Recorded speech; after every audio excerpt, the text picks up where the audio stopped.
It is these goals in mind that the city council and staff have worked to develop an ordinance in response to House Bill 3115, which was passed by Oregon legislator in 2021. House Bill 3115 impacts all Oregon cities and counties.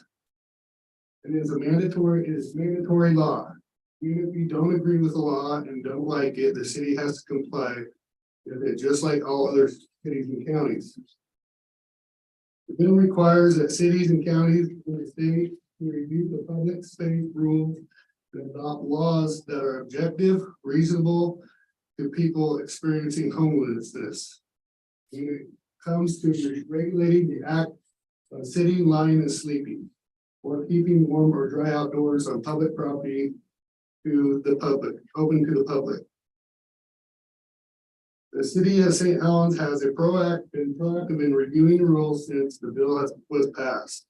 City staff began in 2021 to discuss House Bill 3115 and what it might mean to St. Helens. We have closely followed updates from the League of Oregon Cities on the issue, and in 2022 and in 2023, the city reached out to community partners such as Community Action Team and CCMH, law enforcement, and relevant boards and commissions to gather feedback.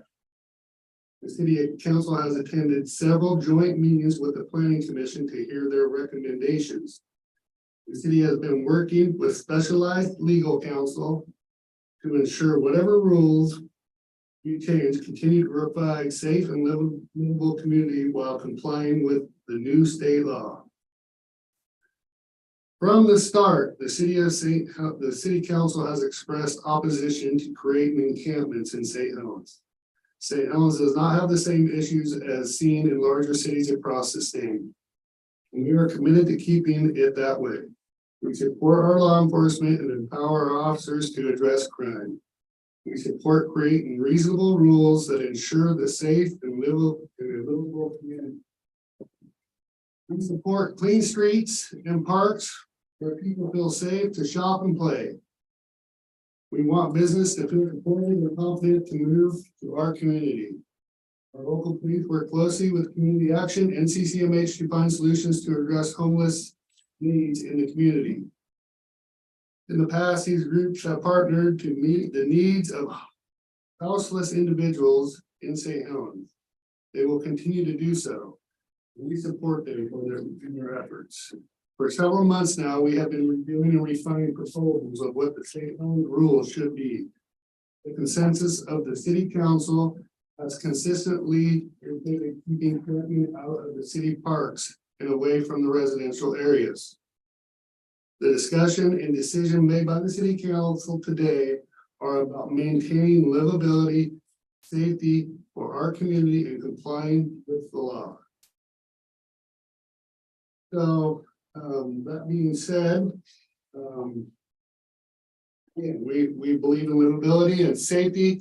We don't have a big issue here, and we have to comply with state law. There has been a lot of misleading information out there, and I'm going to go ahead and put it up for visitor comments. If you'd like to come up and make a comment, please keep it 3 minutes or less and state your name for the record. Go ahead.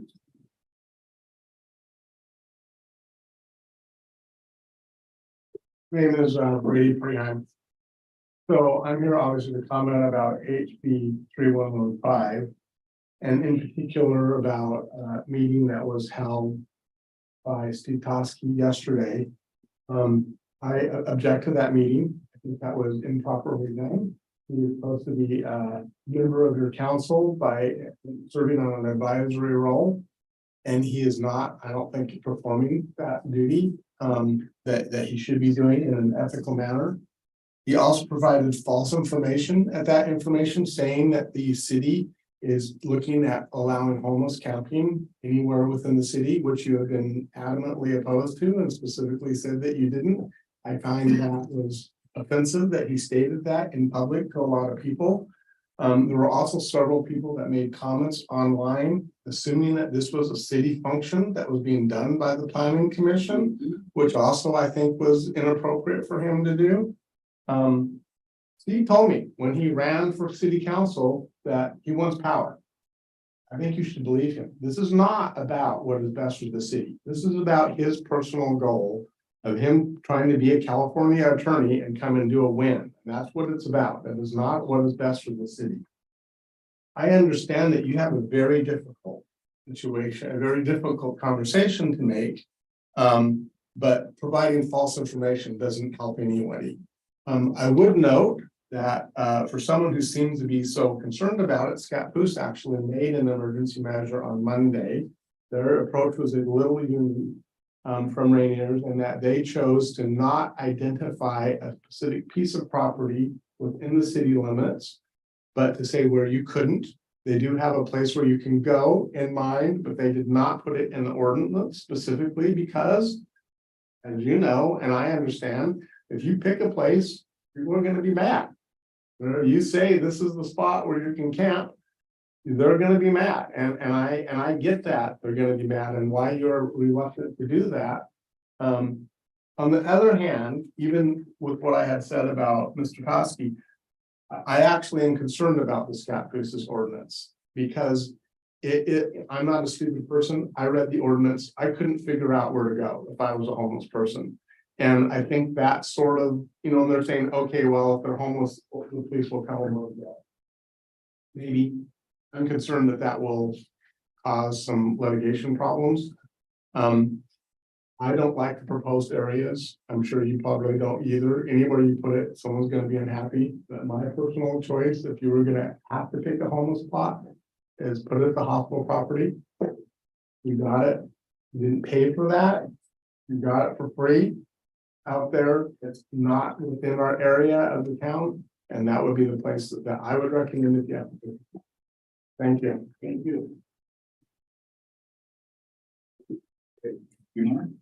Well, state your name for the record, please. My name's Tom Davis. I live downtown here. I was at that meeting and I supported what I heard from Mr. Kosky. And I don't think I quite heard it the way described a minute ago. It was kind of set up to tell us you've got some choices and the city has a hard kind of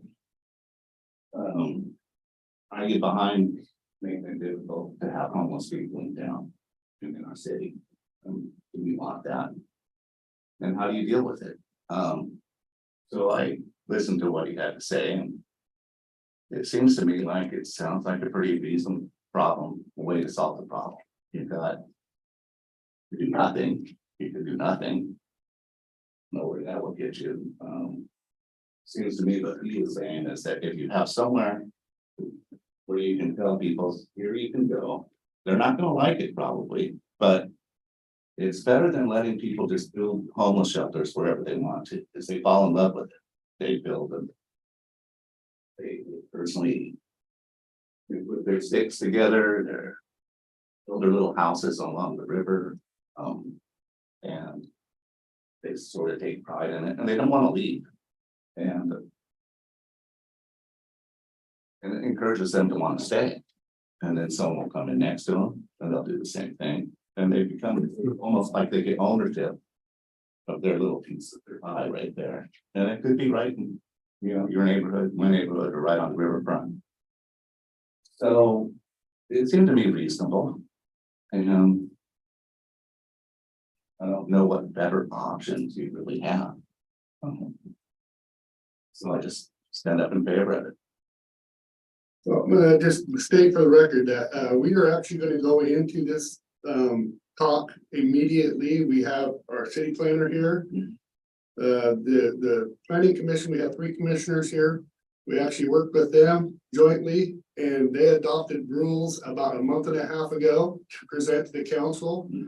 Nothing has changed from that, other than the actual encampment portion of it.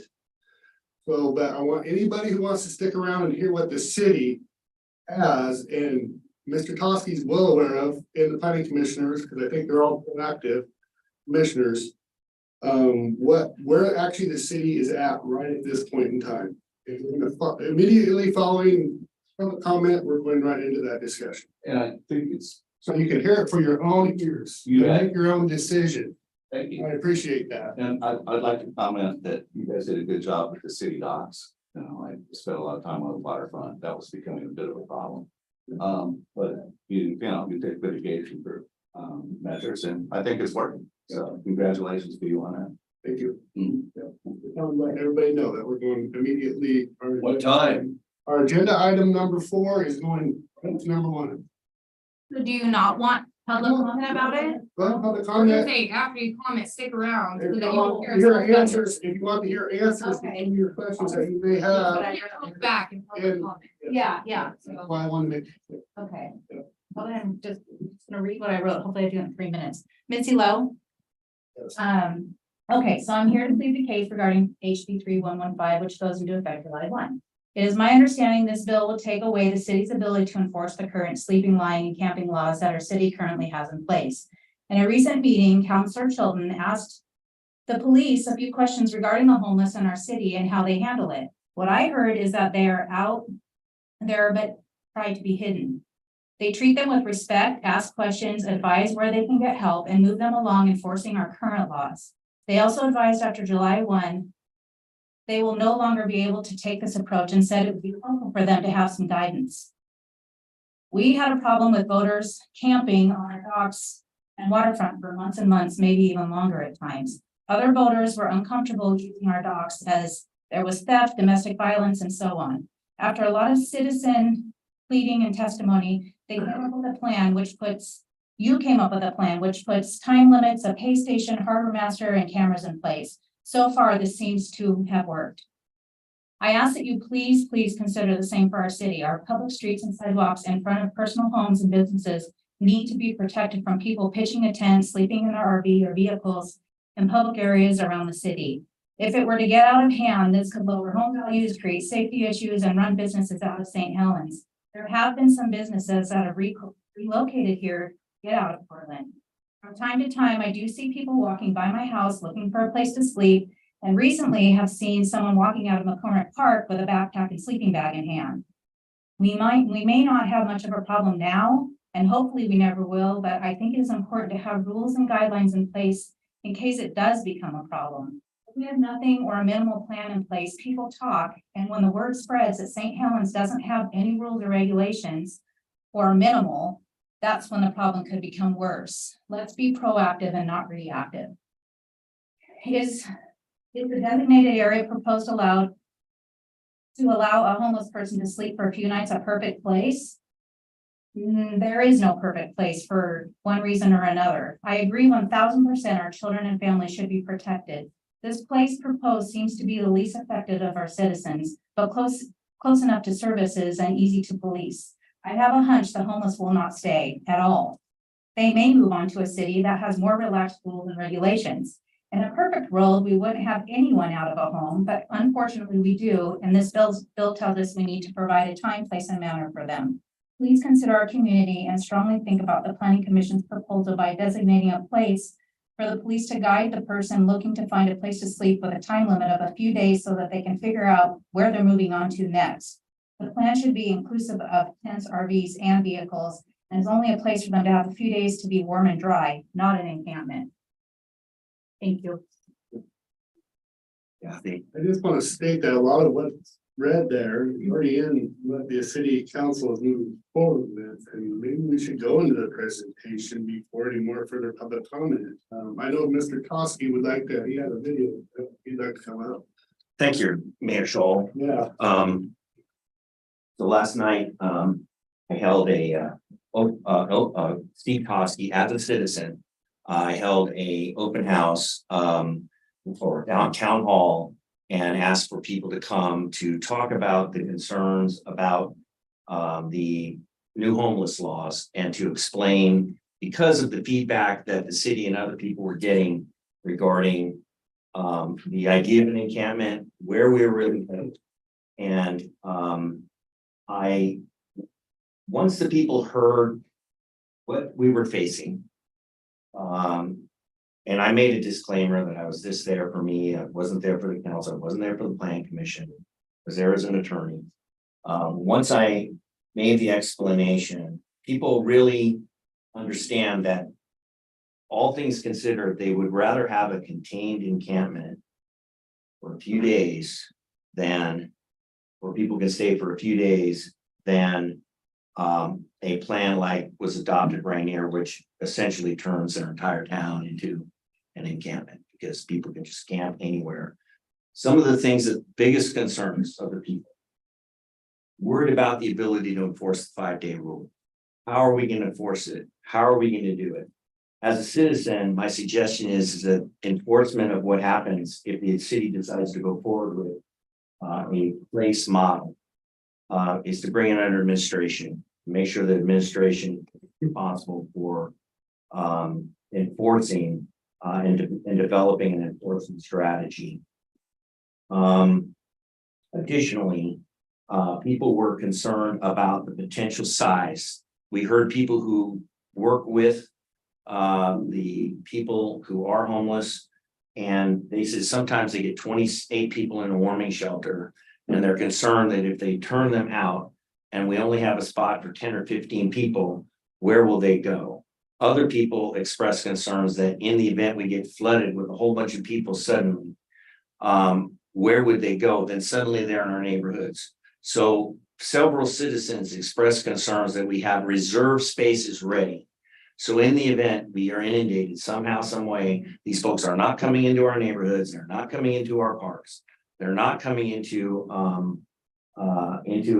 where we live and recreate and try to disrupt our public places open to the public.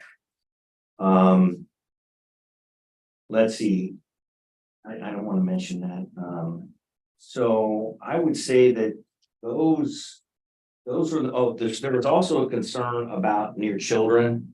And I think people were very concerned about the couple of locations that have been suggested by the planning commission because it was near where the children play baseball.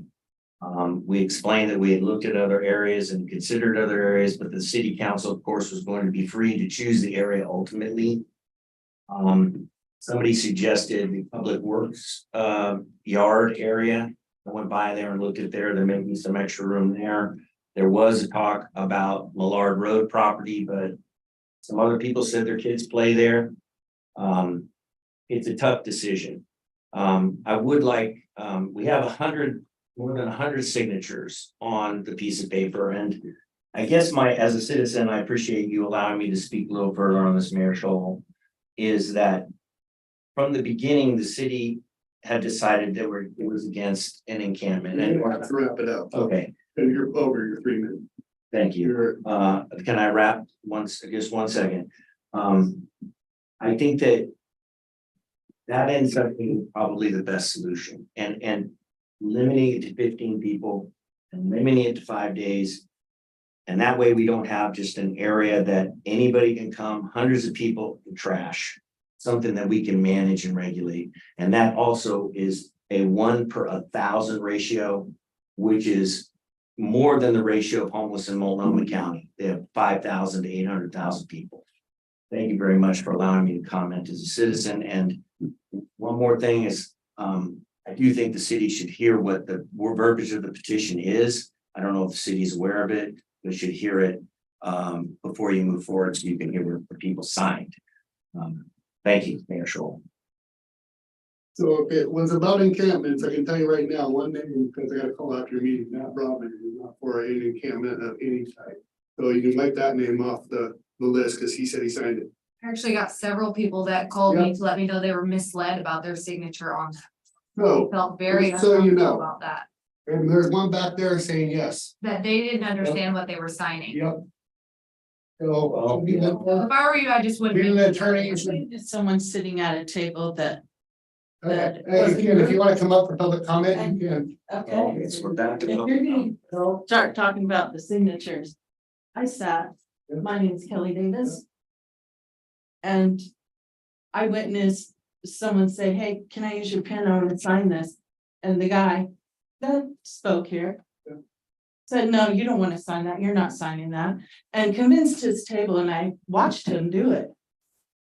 Told them not to sign it when they wanted You know, to. I'm in the That's city bull. council. In the city council, and I got calls from actually. You know, Public comment, 3 minutes, please state your name for record, 3 minutes or less. Hello, I'm here to voice my support for planning commission's draft for HB 3115 and urge that you do the same and adopt it. I also wanted to voice my strong opposition to anything that resembles the Rainier plan. I think it puts the police in a position to play whack-a-mole, and I think it disregards the rights of property owners and renters to enjoy their property quietly. Also, concerning the petition that was at the meeting last night, I did not attend the meeting, but I do have a list of signatures that signed a petition saying, I understand that St. Helens has a difficult decision to make regarding the new laws regarding camping in public. I'm signing this petition to urge the city council to adopt a measure that does not allow public camping and will not result in camping within 400 feet of homes, near businesses, in parks, on federal or water. But the planning commission does dictate an actual encampment. Your plan actually does, just so I know, because you did state that you run the planning commission, and you recommend that we I was on the actually, subcommittee. yes, but your plan does. Actually, you're saying build an encampment and put porta potties and put garbage receptacles, is that correct? Build is. Yes or no? No, not in those terms. Okay, Jacob. We're not building, we're not building anything. We're designating a location. There may be, It's contradictory of what you're you're saying, because you're telling the city, you're saying your recommendation is for us to build an encampment.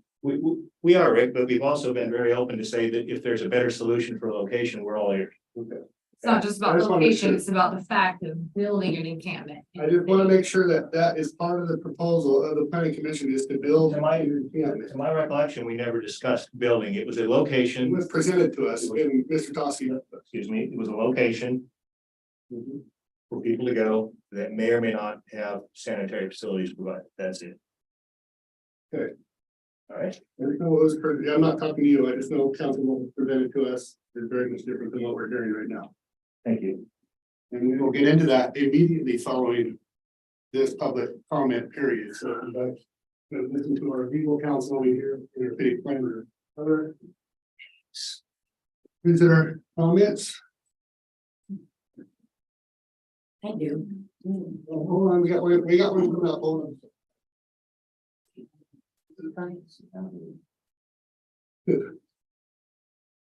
Hello, Shauna Harrison. I was at the meeting last night and I apologize to anybody that got offended by me. And thinking that I was grandstanding or I was supporting one side or the other. It's a real difficult situation. There's obviously major concerns about forming an encampment and attracting nefarious activity. And also, nobody wants anybody camping in a tent outside of their home. I do understand that House Bill, too much is just too much, and you guys have to do something. I do want to acknowledge though, a couple things real quick. I'm really concerned about this kind of divide that's just in society as a whole, right? By how we participate in it here at the council and with, all of our subsidiaries. It's been nice to hear about other subcommittees because there's a lot of different things that are going on in our society right now that need different focus, whether it's giving assistance to the parks and the rec, which has been great, and whatever, all that stuff. So that being said, is there an option to kind of think about trying to do some kind of a committee addressing homelessness as a whole? One thing that concerned me is that I felt like there was a lot of vilification of the homeless population. And it's not that I'm over here trying to give everybody carte blanche. But, we have, people are really concerned about trash and drug use. That's like the number one thing. I mean, could we make it something that we do, if we do accommodate, well, within the accommodations of the House Bill, however you guys decide to do it, can we make some statements that we can't, they can't use drugs, they, can only stay there for 5 days, whatever it is that you guys do. I'm very conflicted on what the right answer is, as I'm sure you guys all seem to be as well. I do come down here and I think it's important and I hope that more people do come down here because we have a lot of different stuff going on that's great too in regards to the riverfront. There's a big question in regards to what you're going to do with the lagoon. And then as it sees, as you guys are building out on that side of St. Helens out into Boise, how that's all gonna flow is gonna be super important to the livability of our downtown community and our tourism that you guys seem to be pretty, knee deep into. So I would just like to, as a citizen, state that I'm hopeful for some solutions and maybe some thought processes about ordinances that can, be more across the table to help everybody bring a solution that's gonna help up everybody. We do already have homeless people in our community. I mean, we have a huge housing crisis right now, multi-generational housing, people are renting out rooms, the average mortgage now is well over $2,000 along with rents. So and it's not that, I mean, obviously, nobody wants to have to jump over needles. I would like to give you this. This is a statement that was on Berkeley's, but this is what I read before you came in and it doesn't. I got it on Zoom. You I heard? got it, and I appreciate it. Okay, well, this talks about the partnership and when we started. Well, if you have a copy, I mean. Yeah, it talks about how long you. ago we started and who we've had involved in commission with community action, CCMH, the whole agreement of. Other visitor. We have veteran homeless people and stuff, not everyone's just a bunch of drug addicts that are homeless. Exactly. We're well aware of that.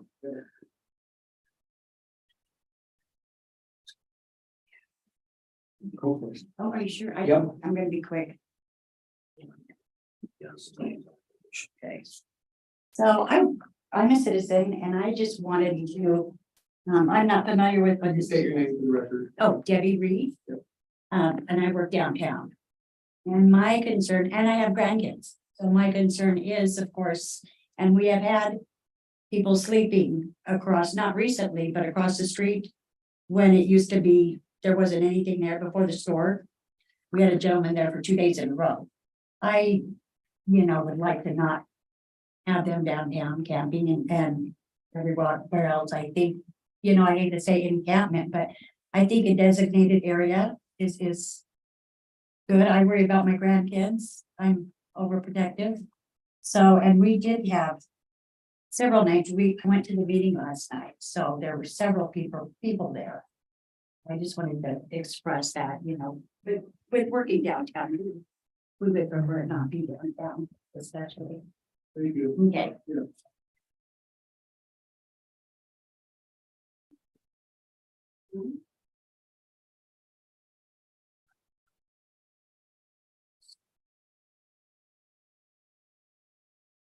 Steve Topaz.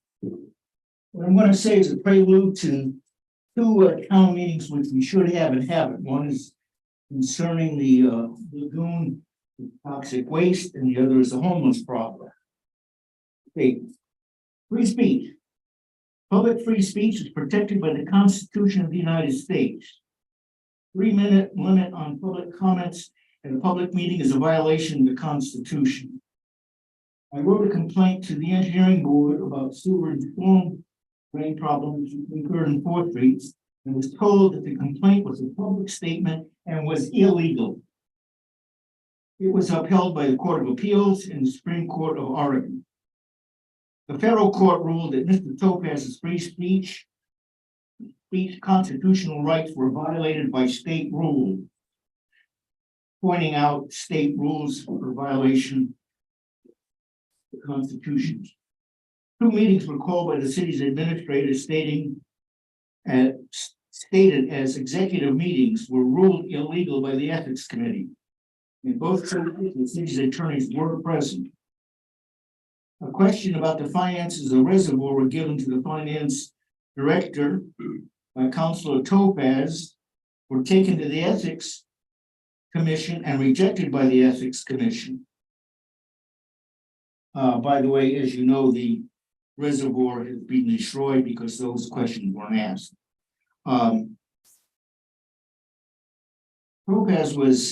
Councilor Topaz was censured for following the rules of reporting illegal executive meeting, harassing staff, intimidating staff by 17 unnamed persons. The hearing was to be a public hearing according to state laws. At the hearing, no public members were allowed in. The Zoom broadcast was muted, so no one could hear. Councilor Topaz was accused of not communicating with the city's investigator. Topaz was not given his constitutional rights of facing his accusers, having a public trial, and not been given a list of the charges against him. His request of having a lawyer present when questioned by the city's investigator was described as an illegal act. One of the consequences that Council Topaz must have 3 councils agree to a request by Council Topaz to put anything on the council agenda. The state law prohibits quorum of council members meeting in private to decide on any question. It is clear deeming the subject we put before the public is both a violation of state law and a denial of free speech. The city of St. Helens has demonstrated in a documented way following local, state, and federal laws is a requirement for its operation. I do not believe that will change. It is setting an example for our youth that the law is not a vital thing. The method of ruling has been viewed by the courts, developers, external businesses, and citizens beyond the community and the state. It does not serve to warn those to stay away from St. Helens. Steve, I'm gonna need you to wrap it up. Everybody else has had more time and I'm continuing. Yes, you have. The clock was stopped at 2 minutes and 44 seconds for the second. And you also in the beginning said you would not make a comment and now you are. Let's follow the rules. You're out of order. Good. You're asked to leave this council chambers. No, I'm public speaking. This is my constitutional right. Councilor Topaz or The council has does not have the integrity to correct the situation. It has been noted. This has been noted by outside of the community. Thank you. that's all you had to do. I asked you to wrap it up. You were that close. You had to make a scene. Thank you. I did not start speaking for. I just asked you to wrap it up. No, you didn't. It's on the record. Everybody was here. You watch it. I said, please, Steve, wrap it up. Other public comment. Really. I have just, Tony Doggett. sorry, No, you're good. I apologize. No, you're good. So, I guess. If I was a homeless person, I guess I would like a designated place to be, that it would make me feel safer. I wouldn't feel like I'd get harassed or moved on, you know, if it was sanctioned by the city and there were clear guidelines, I would feel more comfortable doing that. What I see in our city is if we open it up, is we have so many stop spots. Being the waterfront, Sand Island, there's places that there's bathrooms, showers. I mean, they're gonna, if they do come, those are the places they're most likely to go. There are a lot of people who like their privacy when they're homeless, and we don't see them. They're in the woods. They don't cause any problems.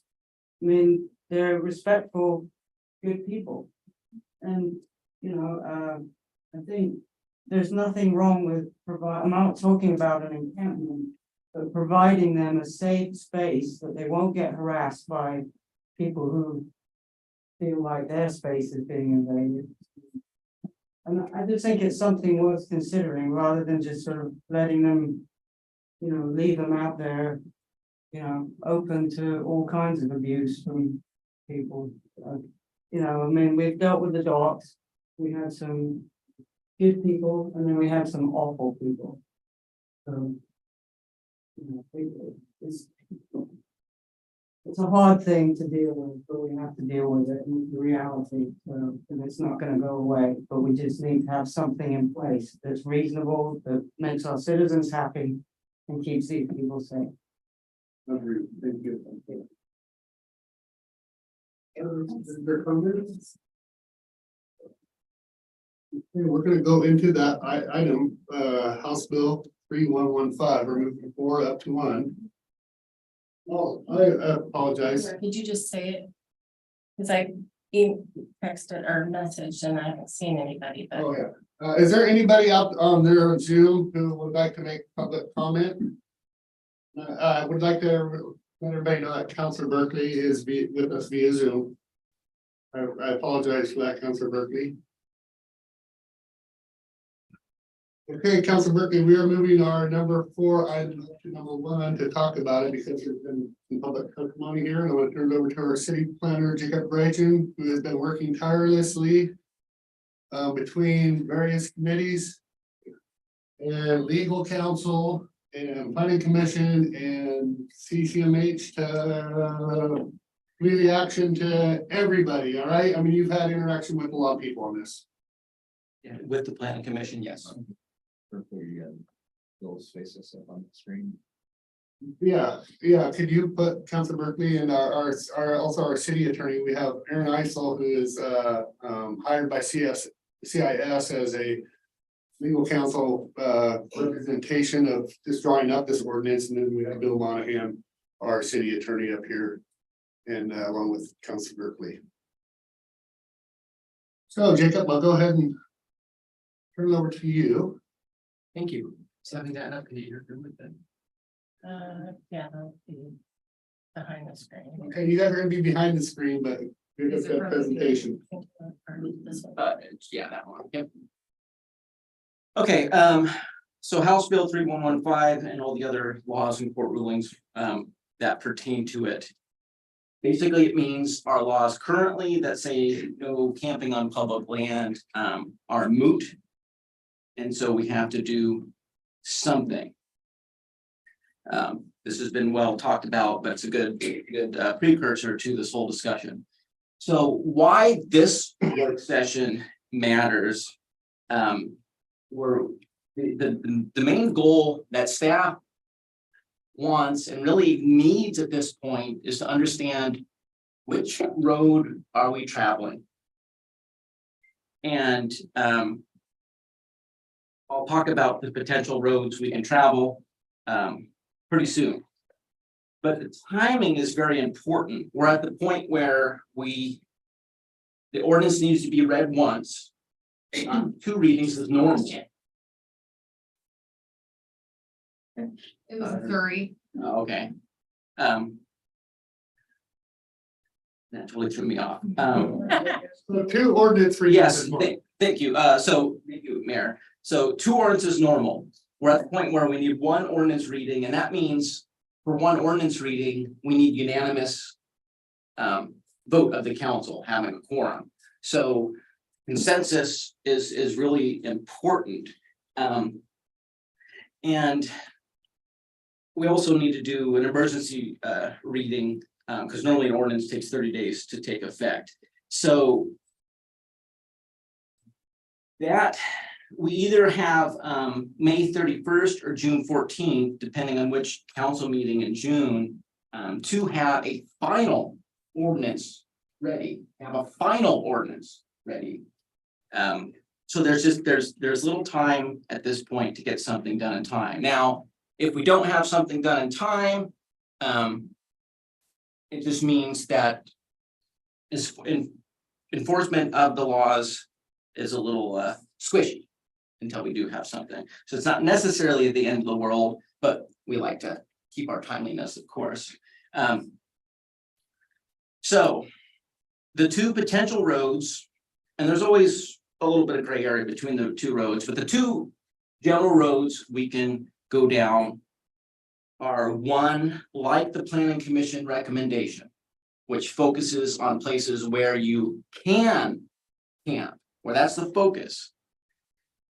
The other approach that can be taken and is exemplified by many communities in the state of Oregon is based on where you cannot camp. This rule does not mandate the city to provide sheltering, housing, or location. It does not mandate it. It's simply an option. And I think 2 very, very basic things to think about as the decision makers on this is with the place to camp, the police are here to serve and protect. They're not here to lie to people. And so if they have someone they're gonna have to tell them, okay, this is our law, this is a location. That will be a catalyst to people being there. People being there, we will be a catalyst to a managed site. This is a question that we had back in February at the joint meeting. Do we want to deal with managed sites or not to help determine the road to take? And there was concern about that back then. So it's the managed site issue and the things that can come along with that. Yeah, my concern, Jacob, with that, I mean, I spoke very loudly at that meeting, just about the Seattle 3 encampments in Seattle that, I went to my family for a trip there. Space Needle and the fish market and the whole works, and they had 3 huge encampments. And there was a huge homeless problem still on the street. I've been 5-6 years ago that we did that. Didn't work. So you build it, they're gonna parcel out there, but if the people that don't want to comply aren't going to comply. And each path has its pros and cons, and we have Aaron Heisel here to help us with that. So then we know that a lot, and currently a lot of the homeless folks are finding nooks and crannies. And based on a lot of the feedback we had from entities like CCMH and stuff, they felt that the population would not necessarily want a specific encampment. So right now you have people in various nooks and crannies. Generally, people want some privacy and space. It's a human nature thing. And so the alternative or the where not to camp approach is a way to kind of maintain the nook and cranny situation and avoids the managed site. But like I said, they both have their pros and cons. So I'm going to go through the 2 potential options pretty quickly. We've talked about these before. There has been some evolution to the Planning Commission one, which we'll talk about a little bit, just to help frame where we're at with this, where we're at since we talked about this a month ago. So to camp, why do we care about this? We don't want to camp, we go have fun in the woods with the tent, maybe unless it's warm. Well, it's important in this case because the statute talks about an established camp and the need to provide 72-hour notice before that camp can be removed, and that would typically be by law enforcement personnel. And so we have to kind of establish what that definition is in our ordinance. And in most cases, it's going to add 3 days to the established time. So for example, in the current Planning Commission proposal, which says 3 days, it says 3 days. I know there's been a lot of discussions about 5, but the latest one does say 3. Once established, those other 3 days take into effect. And so there are some exceptions in the statute, but generally you're going to add 3 days. So really that's 6 days. And the Planning Commission version currently excludes vehicles and boats. Those are addressed under vehicle and waterborne vessel codes. Now, the option, and this is something that we developed in March because there seemed to be some disagreement on the bodies of what was the best approach to take. And the staff, I'm like, this is a pretty important issue. If there's a fallout in the approach we want to take, we got to have something. So that's why we have had this other version in our back pocket in the event that there is a disagreement of bodies. And so it's based on a 24-hour model where there's relocation, so camps don't become stagnant. So it's relocation 24 hours. We see that quite a bit in a lot of examples. So time. Now we talked about time a little bit. There's a little bit more to talk about though in that regard. So When you say a lot of other examples, you mean a lot of other cities and counties that have already adopted what you're saying? Okay, I just want to make sure that everybody else knows what we're talking about because we understand, but I want to make sure that we're making it clear. yeah, we talked about this much. So Yeah, a lot. yeah, I appreciate that A lot. to help people understand what we're saying. So the Planning Commission recommendation, 3 continuous days in a 30-day period at specified locations. We'll talk about that. We've talked about it a lot, but we'll see it on a map today too. There's a provision about leaving after 3 days, and like I said, you have to generally tack on 3 days to that, which is 6 days now. That was, having to leave city limits was something that did not come out of the planning commission when that body met as a whole. We noted as staff, we don't think this is gonna pass legal muster to just have people leave after a certain amount of days. And it was removed. Mr. Toski insisted that it remain in the draft, and so that's why it's there, and that's why we're talking about it. But it is a potential, Is that legal? it's a potential chink in the armor. Is that kind of From- sundown or townish type language? And I think, well, Is that legal? Aaron, is that legal? I just question it. So, Bill Monahan, is that legal?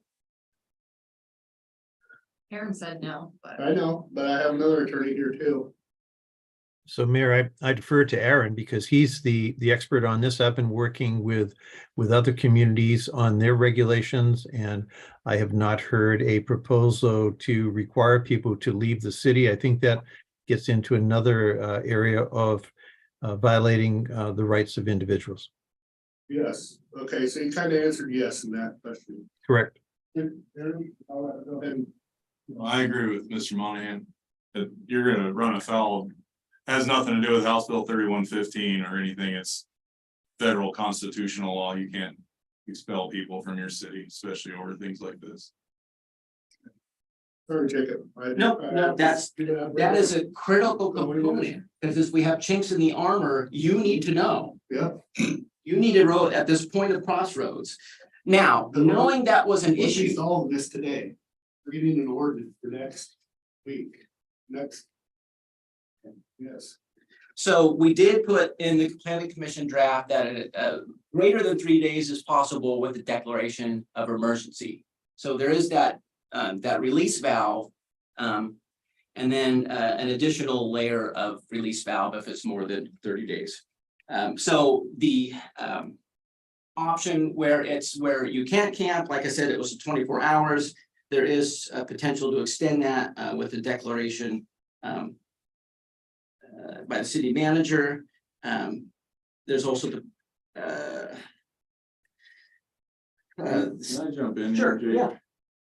I think this, in hearing the public comment and some of the debate that's going on, I think there's a really critical education opportunity here between the time piece of this and whether or not a designated camping place is an actual alternative. And it is not. The main reason I recommend what's in blue on here, which is a lot closer to what Rainier passed, is because you can't designate a place and fix the issues as to everyone. So you still need the lowest common denominator. And since you need the lowest common denominator, those that cannot or will not go to that other location for good reasons or bad, since you have to regulate that person too, it's not advisable to then take on all of the risk, the additional risks that come with designating a location. It's not either or, it's and. If you do the designated locations thing, you still have to have something on the books that look a lot like the blue for the other people that set up a tent elsewhere. Federal law right now doesn't count, literally count on the ledger, a designated location to also set up your tent as reasonable alternative shelter. So if you could offer them a shelter bed, you could take enforcement action that you cannot take if all you're offering is another lot somewhere in town to set up their tent. So all of this conversation so far today has been either or. The strong recommendation, in my opinion, is blue on this screen right here, because it's and. If you did red, you'd still have to have something in the and column that looks a lot like blue for those that chose to set it up elsewhere. Because you can't at immediately first contact, take their stuff and drag it over to whatever spot you designated. there's still a process there. There still has to be regulations on that side of the coin. Can't force them to go there. Correct. So then when you get to That's. the and you're having to designate locations, you create this whole other liability ball of wax called the state created danger doctrine. Where you get a lot closer to every bad thing that happens on that piece of dirt That's what I was gonna say. and pointing back to the city. And they can say, well, you made me go here.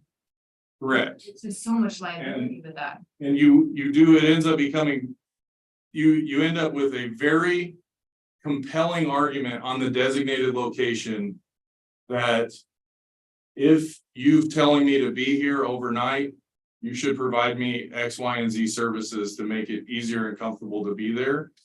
That's not all bad. Like one of the public comments said, you know, we want to be compassionate. That's all fine. But those are more things that the city needs to really consider. Are we in the business now of facilitating this? And are we willing to take on the risks of an overdose or of the other liability?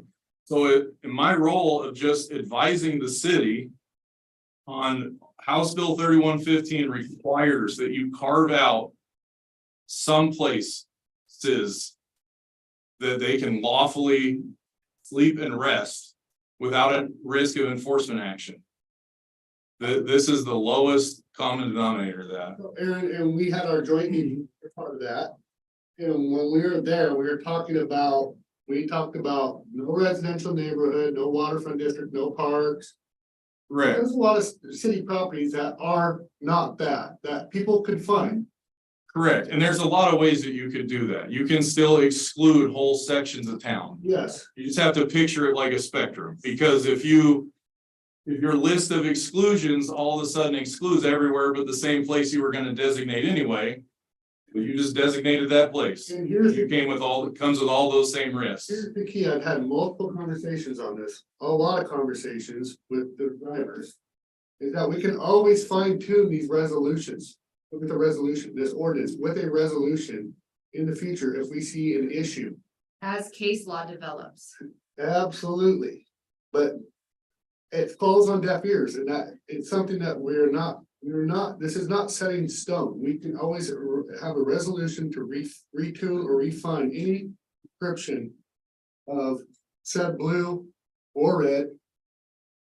But of said blue, and that's not good enough for people.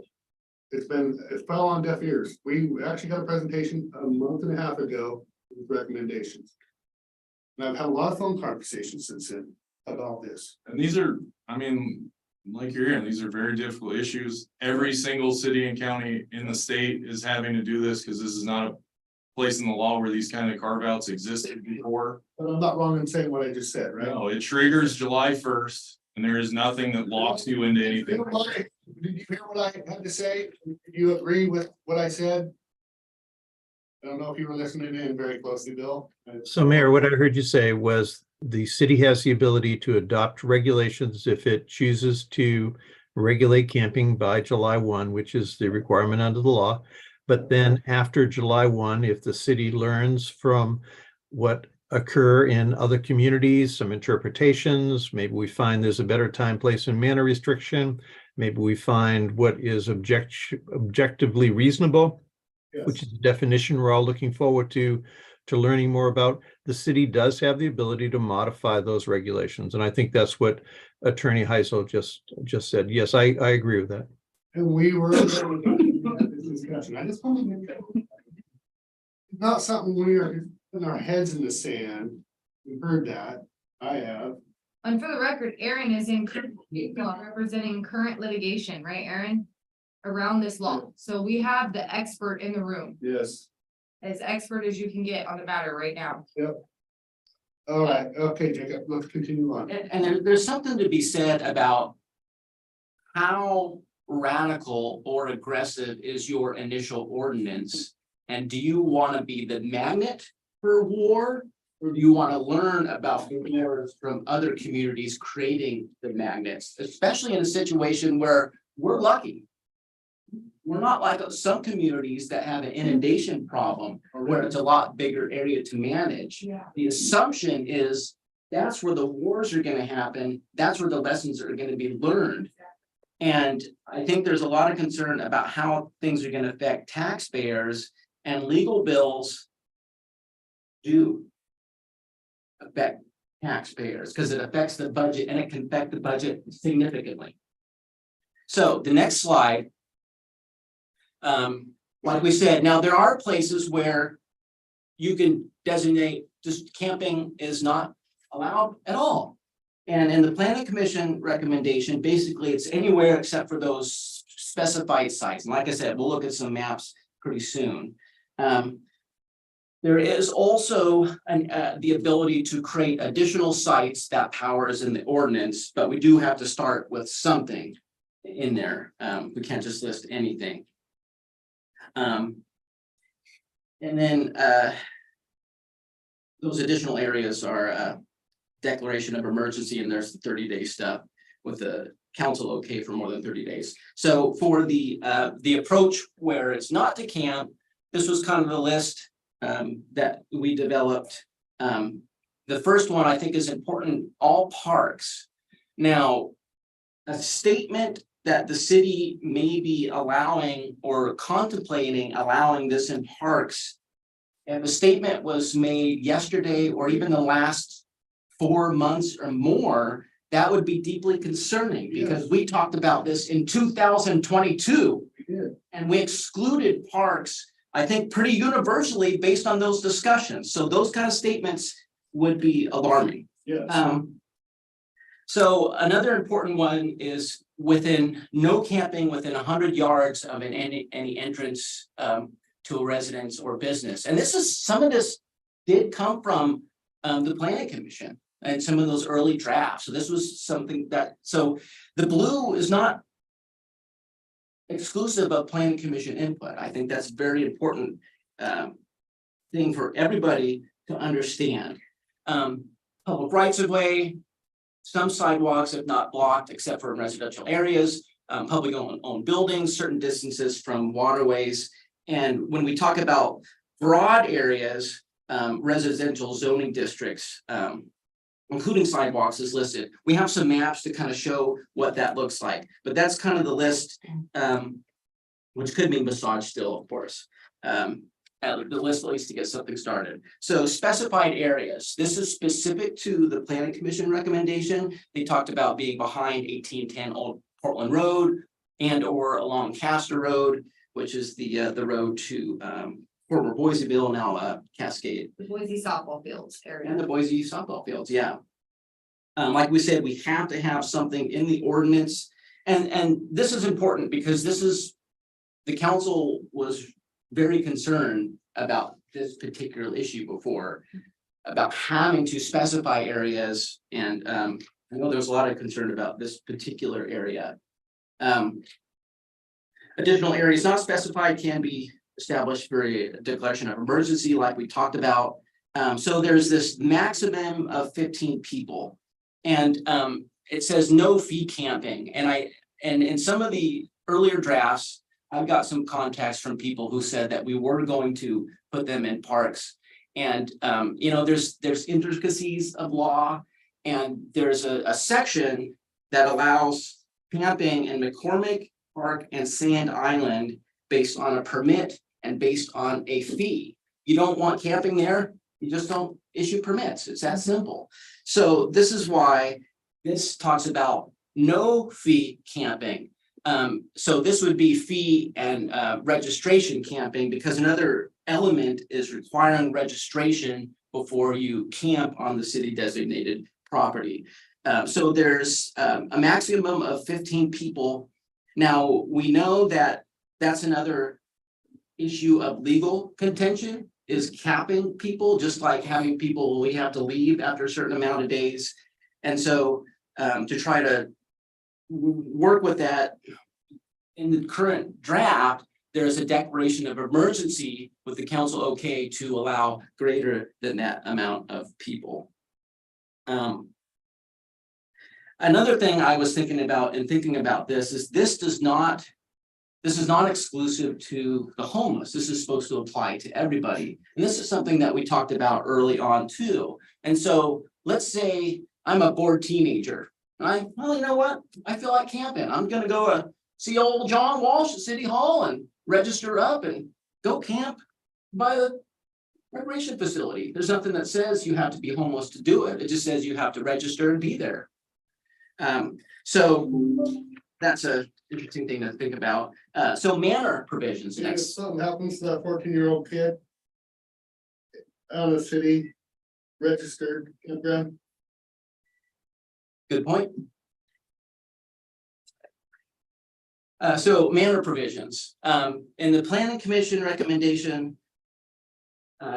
No fires, there's a maximum area of 12 by 12, which does exclude most vehicles, staying away from water bodies.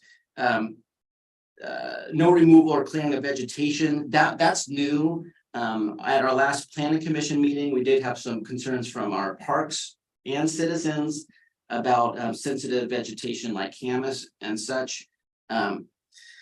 Must register with city with no fee. That is new. That wasn't an earlier draft. And then another thing that's new is the requirement to identify themselves to law enforcement if they're out there. And I don't know if we talked about that much. I don't know if you have any thoughts on that part. No, we had talked about some of the other things. I didn't see it in the most recent draft.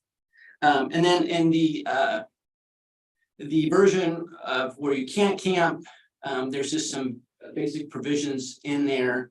so and again, I just coming back to the original one, so just sitting here thinking, and that it kind of disturbs me because, you know, I know fentanyl overdoses can happen in a matter of a tiny little pill of something. It only takes a grain of salt to have an overdose of fentanyl. That's the legal overdose, is a grain of salt. Looking at that encampment, not just to a registered campground area. Is the city gonna be liable even to somebody who's not under the age? If somebody 21, somebody's in that campground, registered owner, brings in a bunch of hot loads of freaking fentanyl and kills 2 or 3 people, is the family of those 2 or 3 people gonna be able to sue the city? Are you talking about it on the designated location type of thing? Yep. Yeah, I mean, you can think of that state created danger thing in this context like a spectrum. The more that they have the freedom to choose their own spot, the less the ability to point the finger back at the city and said, this is your fault. You left me in a worse place than you found me. You took me from place A and you put me in place B, and that's where I got harmed. I just know fentanyl is epic out there, and I don't think that's really unreasonable situation to put out. Yeah. I'm not trying to fear. I am not, that is not. We just trying to ask good questions here. Now, in this case, if your inclination was to go with the route that specifies where you can't camp, we would probably adopt a lot of the stuff that the planning commission talked about in their recommendation. Those were just kind of the initial things, so we had something to start with.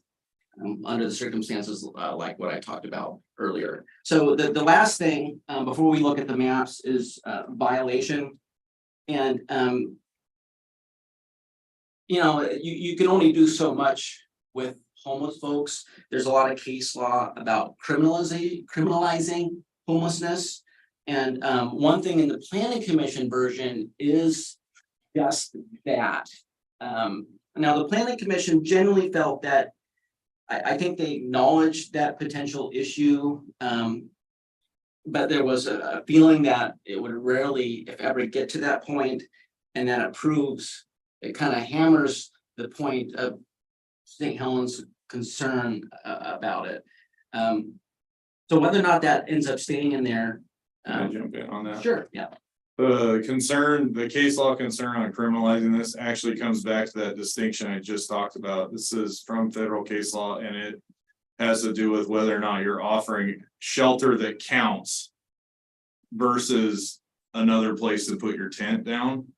you could do a lot more. And in fact, the city of Boise, that was the target of the original lawsuit that started a lot of this stuff, they do now, but they have a very robust shelter system, and they do like a citizen by citizen approach on a nightly basis. And if they offer them shelter and they don't, then they have some enforcement options that you just simply don't have because you don't have those resources to offer here at this time. So I would not recommend under any circumstances having these ramp up to a criminal level arrestable offense.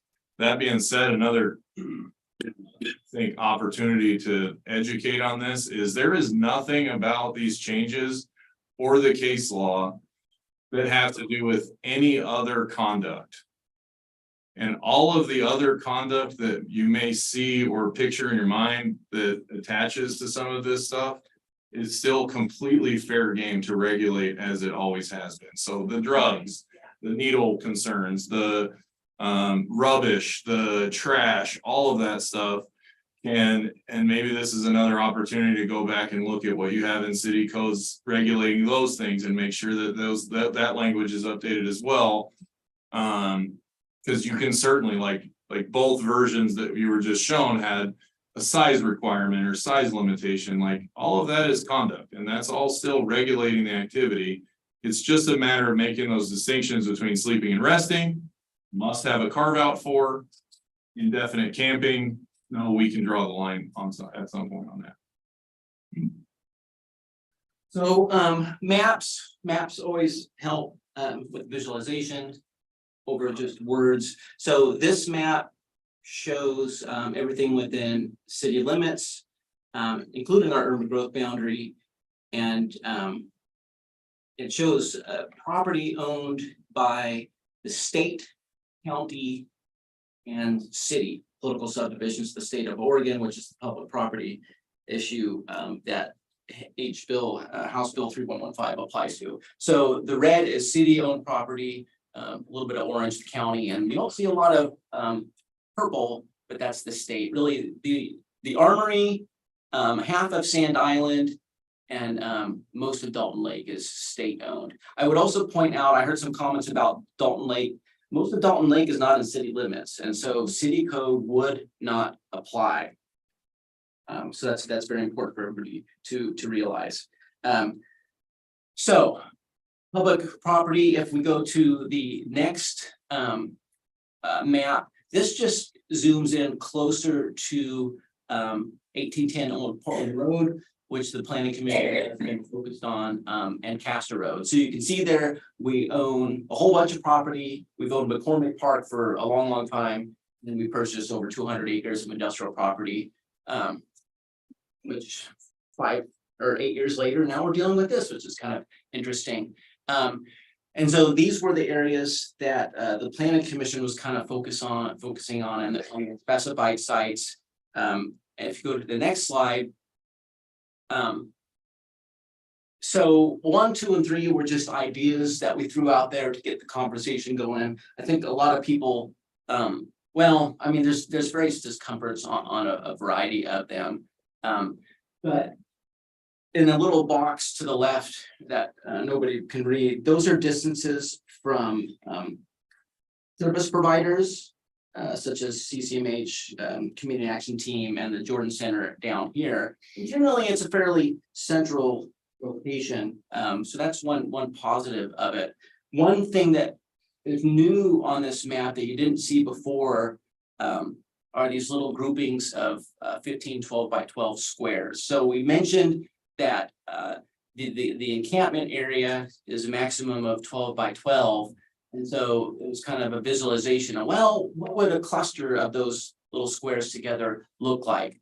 Now, human nature being what it is, if people have an opportunity to have more space between them, chances are they will. So I don't know if this reflects reality unless you have a very specified area where they could camp, but at least gives you some concept of scale. The important thing is it wouldn't be just the whole property. It would be an area on a property. And then the next map. So what this does is this is showing all parks and residential areas blacked out. And this is based on that, the version of where not to camp. So those would be the heck no areas in that regard. That was in our blue. That was the blue. Blue descriptive a while back ago that planning commission did have some input and gave us some direct on some of that. Yeah, yeah. I have some other maps that had some of the other zoning districts. Which is no parks, Yeah, this is no parks. This says residential areas no residential. and parks. No business district. So this still includes the business district, because this is part of the conversation. So we have a few maps here. So this is kind of the first layer. It's very common for communities to exclude the residential areas. There's no services in residential areas, and they're residential neighbor and nature. So the next slide. But that was discussed as a census from the entire joint meeting that was 4 or 5 months ago, I think, was that we would like to narrow down and not allow. Yeah, I think those were that's easy to agree on. Yes. Baseline. That's never changed. No. I'm baffled by it where it did. Now you could, and I have a couple other maps, consider some of the other zoning districts, and this was by zone. So if you include some of the mixed use zoning districts, and mixed use, you do have residential, a lot of potential residential uses there. But if you go to the next slide, now we're excluding the mixed use areas. The next one includes your core commercial areas, just leaving the industrial. So there's a little bit of options there, but the base one is residential. And that's all I have to present. Questions? Councilor Berkeley, are you with us? Have you heard? I am. Okay, just want to make sure you're part of the conversation here. So this is not, this is an opportunity to read the tea leaves.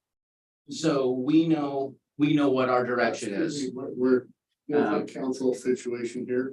So if the tea leaves kind of suggest going with the second option for the next meeting, well, that's certainly what we'll do, but that's kind of the direction that we're looking for at this point, like I said at the beginning of my spiel. Hey, Councilor Sunday. I don't know what next steps are. Like Jacob said, I think there's pros and cons to both options. I think we kind of need a hybrid, something bits and pieces of both. And a hybrid is certainly an option. My concern with the last map you showed is once you black everything out, like you've said before, I've heard you say it for a couple months now. Black all those things out, no residential areas, no business district, no this, no that. What's left? Yeah. So the hope is a combination of the blackouts and then making sure people are 100 feet away from entrances. How about sidewalks? We have legal counsel too. We're gonna keep the. Yeah, sorry. So one thing I didn't see on that list that I would like to see is no schools. I don't know if that was on there, but I would add that to that list. That is school district property. That is not, that has nothing to do with city owned property. Yeah, I mean, we can explore adding it. But isn't that correct? I mean, as far as that's not subject to this law, is that correct, Aaron? It's school. City. I mean, the technical answer is you could define, depending on how you end up defining things, it could include public property within the city limits.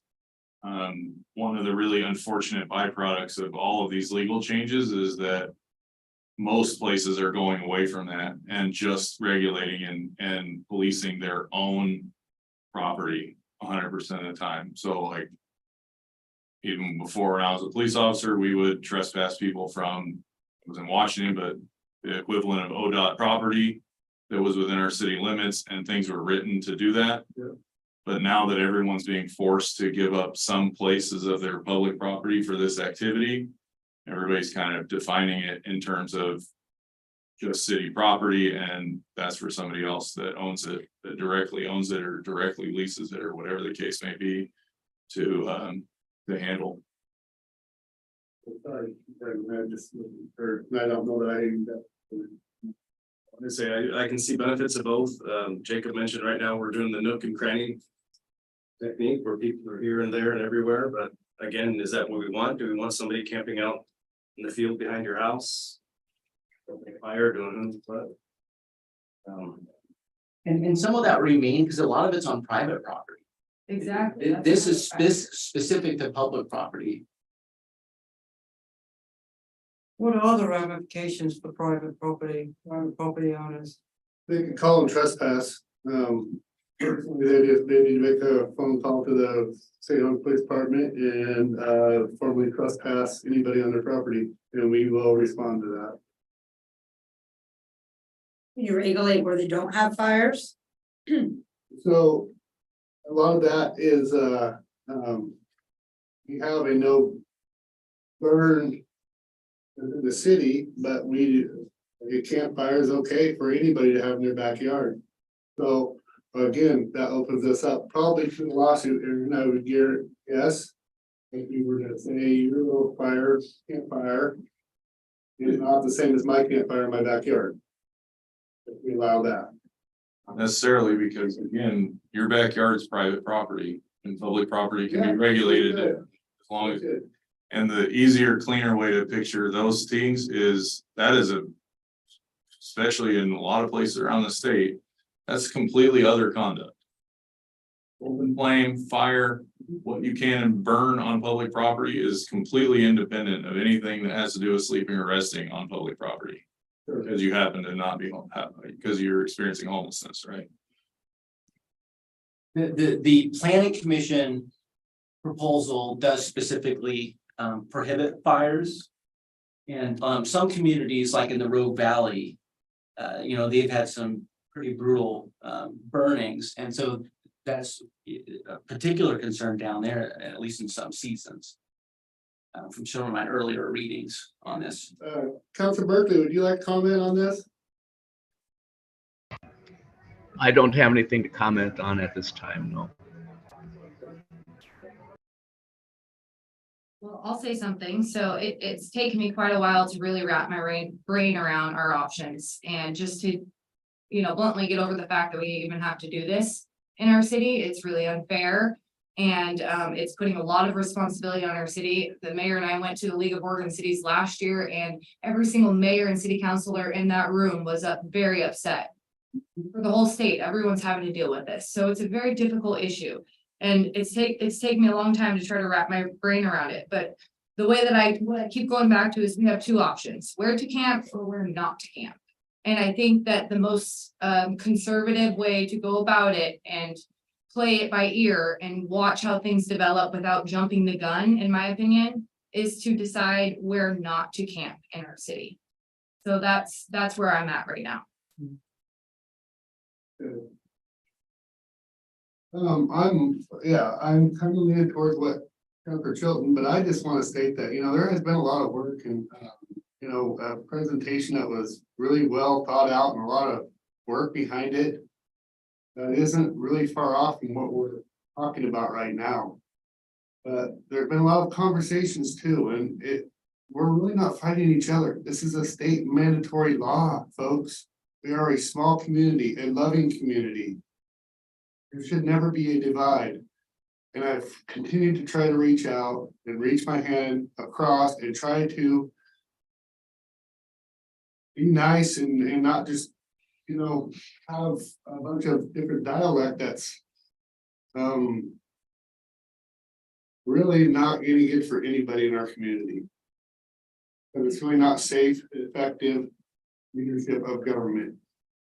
And we are, and I'm speaking to the planning commissioners, we are in a position where we represent the city. And we should represent the highest and finest qualities.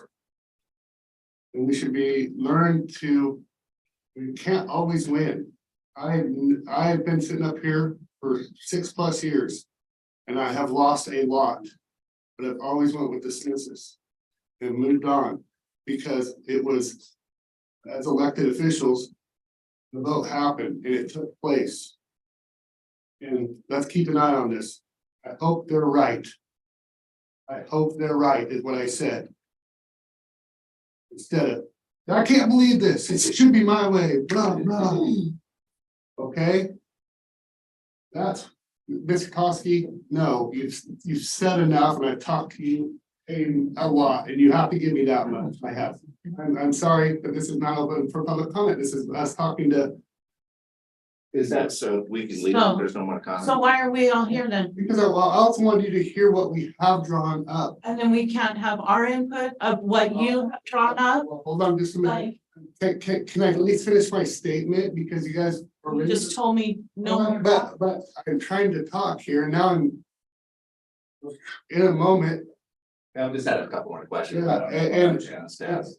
okay, I was in a moment, I was just trying to talk about the frustrations that we. Down. Is what where you were shutting him down is where you were I at. have not shut Mr. Tosky down. Have you had multiple conversations with Mr. Tosky? Get in the mud. Okay, okay. Get in the mud. All right, that's right, let's get into the mud. I haven't, and I'm just trying to say what we are as a community, and this is, we're better than this, we truly are. Yes, so that being said, I'll actually take a few questions and I'll call Mr. Tosky first. Thank you, Mayor Scholl. Sir. The public map that you put up. Be like that. Thank you, Mayor Scholl, for allowing me to speak and then saying you'll open it to public comment, which is not necessary. It's not- And it is a frustrating situation. All of us are very emotional. And I think it's great the way our communities coming together in this difficult time to discuss this. Thank you, Mayor Scholl. With the public map, the one thing I was concerned about with the exclusion idea was the area of wetlands. I don't know if we could get that map back up. If the council decides to go with the exclusion method, there's a large area near the river down there. I don't know if that's our property or not. That's down at the bottom of the map. And I'm not sure if that area should also be included in the exclusion area because that's right by the river. Unless you're swimming. Okay, I just brought that up. Yeah, that's not even, No, it's not. Okay, thank you. That's all that I just thought was red and that was the only comment I wanted to I make. just had a simple All right. question. It was in the blue portion of the exclusion things. Did I see that this will be excluded, that'll be excluded, except sidewalks? You can still sleep on sidewalks? Let's go back to that. It was certain sidewalks that were not in front of businesses, not in neighborhoods. So there might be sidewalks that don't have any businesses developed. I'm guessing somewhere, the city planner will probably know exactly where they're And at. so, again, when we move forward with this, if there is something that is not there, that we can always change the resolution. I can So, see this is a tough deal for, especially you guys. If you own a homeless camp, you're not looking forward to doing that. Yeah. However, if you don't own it, we all own it. And we're kind of like, we love you We don't guys own to it. take care of it for us. What So, we own, you guys own. well, we get it, but we're your representatives and I don't. And that's what you do. Hey, you can get all the glory up here for it. and I apologize for your name, and I apologize for you, Mississippi, Kelly. What it is. So he stated that before we get inundated, right? So that means we're not inundated with the homeless situation right now. So we're gonna make it easy and let, open it up. They can be on certain sidewalks and they can be here. Instead of designating it and people saying, oh, no, you gotta do this. If you go to St. Helens, this is the way it is. You gotta go in this. So let's not go there. Okay, let's go to Rainier because you can do whatever you want. You can go 24 hours and do da da da da da. Except for you can't sleep in front of the courthouse or da da da, the places where you all live and work. So. Okay, If someone wants to come there and say, I want to go to St. Helens because we have bathrooms and I know no one's gonna mess with me. So if there's a certain time, then they gotta move on. It's not, we're gonna make it easy. Or it could be unappealing, So right? you're gonna make it easy. So, It could Welcome look, them. appealing. Welcome on. I- They're gonna I see all your- hear I it. see your point of view, and that's the other side of that. There's two sides to it. the other The nature is, It's just making it easy. people, when they go camping and they want to be homeless, they're kind of like these voters, they're very independent. They'll go where they want. They really don't like a lot of rules. Well, you made some rules and they moved on. And they won't they'll stay here, come- they don't wanna come. And if they do come, they abide by it. But if you don't have the rules and let them just But see, camp I think here, it here, discourages but not behavior. here. And there's a good point. If you want less homelessness, I think is something you discourage. Just like any other kind of behavior, you're not really gonna. I'm sorry people are homeless, but I also think it's important that they don't. Well, I think you know. So I think, I want to call him Lynn, and then we're actually going to go through this, and that's what we were getting ready to do. Was actually start, I was asking their input, but we're probably gonna refine this so we have an ordinance. Lynn, go ahead. This is for Jacob. So could you reiterate what you said about Dalton Preserve? Is that gonna be under the codes that you're gonna be passing or not? And did you refer to the comprehensive plan between St. Helens and ODOT? I did not talk about the comprehensive plan. It is in the comprehensive plan. It talks about preserving it as open space if annexed. But right now it's not, the majority of Dalton Lake is not in city limits. Thus, it's not subject to city law. So we can adopt all we want. It's not gonna apply in that area. So we have patrolmen now that go to that area from the city of St. Helens. So you mean they will not be patrolling anymore? It's okay for somebody to camp there? Or I guess I'm not understanding. It's not in city limits. So if it's not in city limits, our laws don't apply. If we adopt this ordinance, this is within our municipal boundary. If you're outside the municipal boundary, it's county law that applies. So we can adopt all the rules we want, they won't apply to Dalton Lake. The police going to Dalton Lake is at their grace. I know former police chiefs have expressed concern about spending time outside city limits. Actually, it's in the comprehensive plan. But so But it's not in city limits. At the comprehensive. The urban growth boundary is huge. All that's in the comprehensive plan. There's a lot of that that's not in city limits. so they don't need to manage and maintain that part. That's excluded from that plan. Well, no, it'd be, I think the comprehensive plan would still apply to what we have. I mean, the plan of 2009. Between ODOT and the city of St. Helens. Oh, the agreement. Yes. Yeah, that's, that agreement is Maintenance agreement. to allow Dalton Lake to be used for passive public recreation. It's good for another 7 years, maybe. It's time limited. I mean, as we're kind of come up towards the end of it. But it's not under, there would have to be some agreement with ODOT. Probably, separately from an ordinance. Well, I don't want to get out in the weeds because we're about 3115 and I'm gonna take one more question and I don't want to exclude Steve Topaz, so I'm taking one more because I serve all citizens and I just respectfully ask you to wrap it up. That's all I did when you were doing your public testimony. So go ahead, Steve. Attacking this from a different position. What would it take to change the state law? It's the state law that's forcing us to do this. Well, I mean, what, is there a mechanism that the state law could be changed, which would mean we would have to join with other cities? Anytime. I mean, right now, we're being overridden by Multnomah County. End of story. I was just in Lexington, Kentucky for 3 weeks. Didn't see one homeless in the capital city of a state. Didn't see any graffiti. We've got a state law now. Is there any way to change that? That's just the same. Okay. There is, and it's a lot of work and it goes to judges and the whole works and legal, as long as you can legally find a little hiccup in there, then you can probably get it thrown out, but that's mostly the way. Go I ahead. have one last question for Aaron. So one of the things we're facing is the counties are also being forced to implement this law. How will that affect us in the city? Depending on what the county decides to do.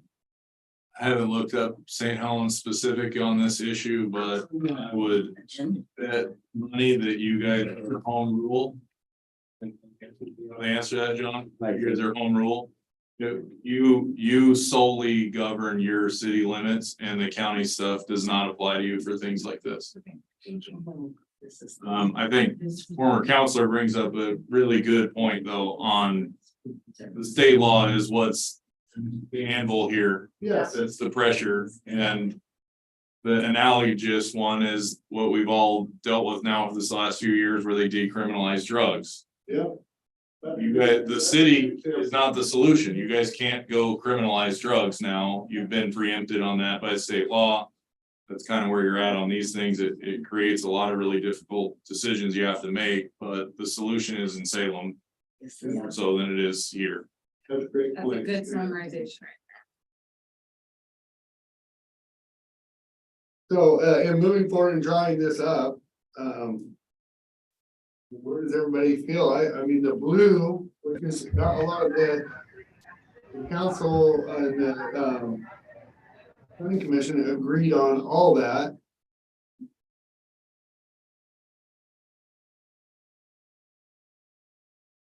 I think should definitely read in there. I'm, again, bringing up that measure 110, the 110 development policy was that we all voted for that thinking it was gonna be treatment related. It wasn't. It was legalized drugs. I'm afraid if we build and we say that it's gonna hit the papers, it's gonna say encampment in St. Helens, And you're not gonna like it if you're on. and encampment in St. Helens. So what does that send the rest of the message? And then, well, I apologize, ma'am, but Sorry. this is a I'm actual. sorry, Yeah, sure. We've never been to one, so. I'm sorry. So, No. so if we were to adopt this, which I'm not in favor of, is that, Good luck. it would open up a whole avenue of, all of a sudden I was presented, yes, I'm good. I need to speak. So if I was down there and I was given a meal and a $20 bill by one of our good residents who meant well, they absolutely meant well. Guess what? They had a hard time getting me out of there. That paid for a couple fentanyl pills and I got fed. Think of that, think it all the way through. We create the encampment. It did not work in Seattle. I was there 6 years ago, 3 huge ones. Me and my kids and my wife walked through the Seattle, we see homeless and drugs everywhere. Walk, stay past the Space Needle and walk the streets clear down the farmer's market and back multiple times in our trip. We've seen it firsthand. Went to the Rock and Roll Hall of Fame, we've seen it all everywhere. And we also seen the encampment coming down, the big one of 3 coming down into our hotel. Worked. Why isn't it working there? Go ahead, Patrick. Hi. I just want to make sure, when we're talking about the blue, I'm looking at the material that was distributed in the packet, and I saw only a small portion in blue. I'm wondering, was with Jacob's presentation, is there an updated, was that changed since the packet was distributed last week? That it was not part of the packet. It's something that we discussed before. The packet focuses on the revised planning commission recommendation. But it's the same, the blue hasn't changed since the last time we talked about it a month ago. And Mr. Toski presented to the planning commission, the chair of the planning commission, Mr. Toski presented to us. That's the same one. Okay.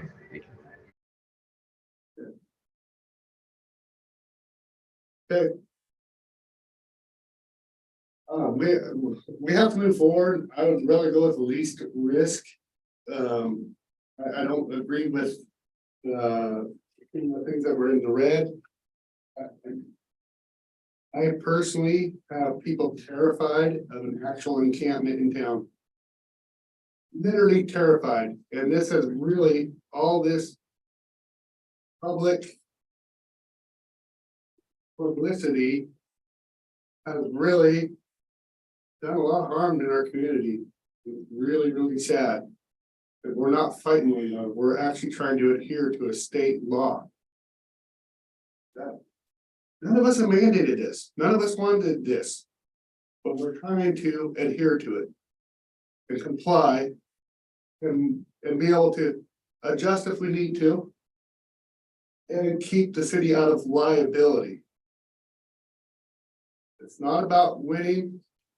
From this person sitting up here in the council, it's about trying to find the medium that's low risk for our citizens and fine tuning as we get citizen actual, see how it goes. And we actually see what's happening. Again, when I said there was a petition, when you said there was a petition signed, I said that I know one person that did not agree with that.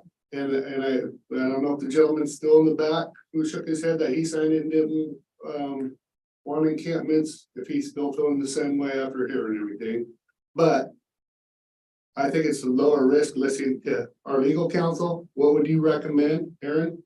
Because I'd like to hear, CIS afforded us the ability, which is city county insurance, which covers us in case of lawsuits. Sometimes they'll cover us. They felt it was vitally important to give us legal representation.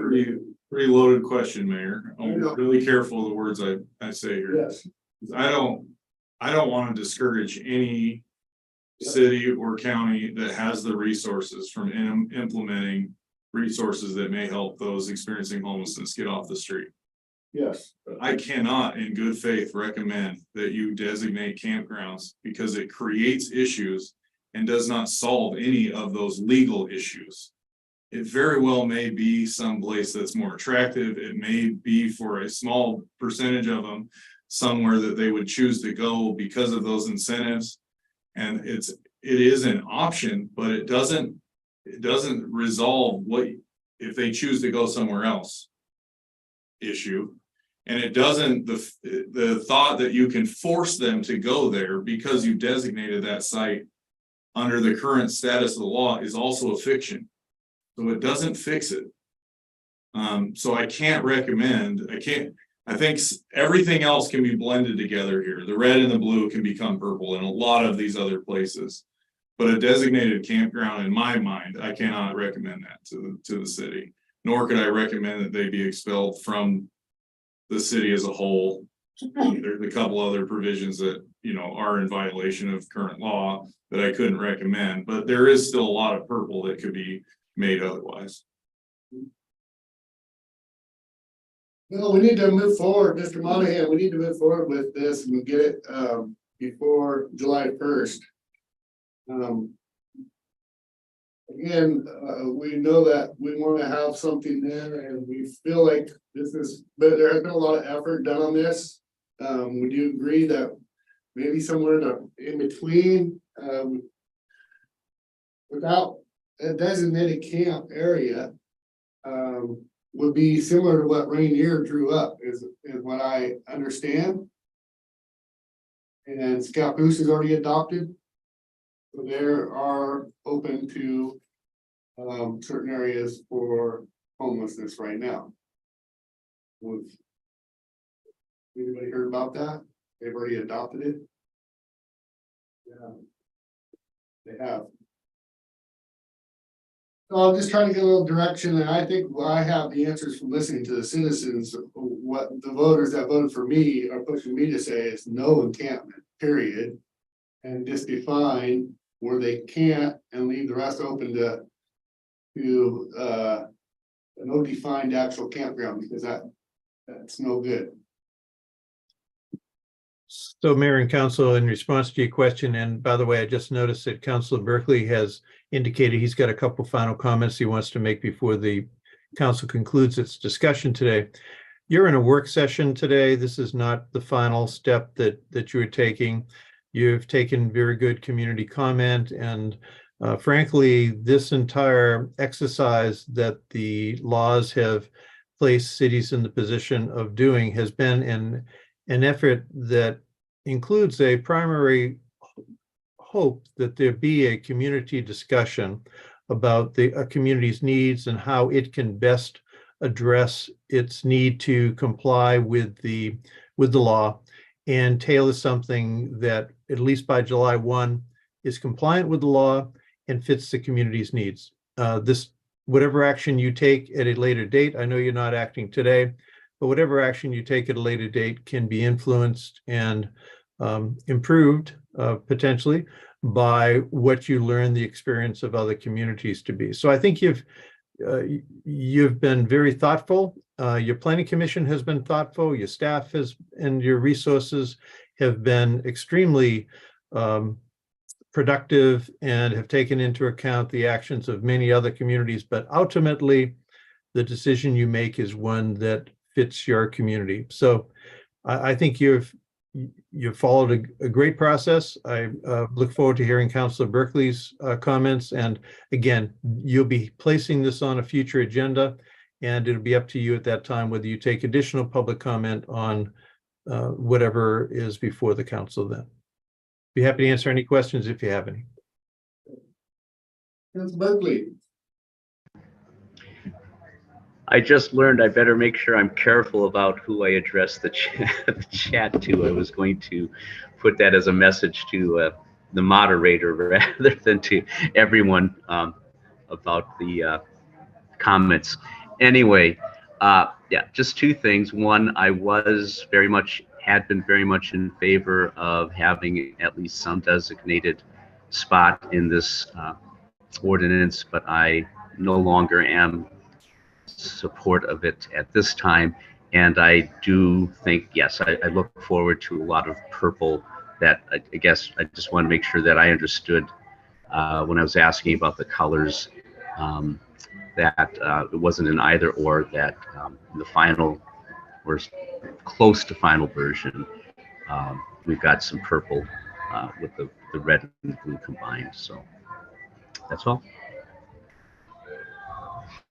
Oh, and again, Mr. Gunderson is on vacation, and he would express that he was in favor of the latter, the blue more than he did express that, and he's also our liaison to the. He was in favor of the where not to camp approach?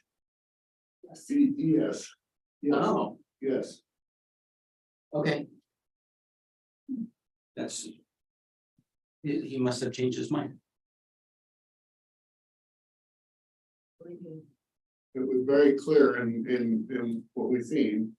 We did that. So, Okay, so if I'm reading the tea leaves, yes, the direction is purple. And now the tea leaves, let's get out the fine, the excommunicado of the house list. You know, that will never hold. And we're gonna just kick them out of town. That there basically be ordinances around the where you can't. Not defined area. and do our damnedest to have that ordinance for the next council meeting. That allows another potential. Allows 2 readings. If we do it next meeting, The requirement is 2 meetings, right? before our July meeting. Get it done. Yeah, so it could be 2 readings with the emergency clause. Yep, and we can always fine tune it. Of course, every different attorney is going to interpret it a little bit differently in his or her view. You know, they look at the Oregon state law and it don't even make sense up to them. Most, it doesn't. But this is our legislator that adopted these rules. The fight is not with us. Okay, and it just isn't, like, again, come back to Councilor Topaz or Steve Topaz. Comment is really, that's where you take the fight to the state.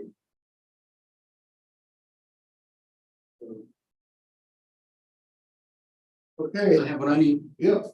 Okay, we're gonna move on to our next item, which we are, wow, you guys, that was long discussion. Annual report from our library board. Hi. Done. Done. Hey, Rob. Something different. Welcome. Yay. So I am the chair of the library board. And this is our 10-ish minute presentation of our efforts this year.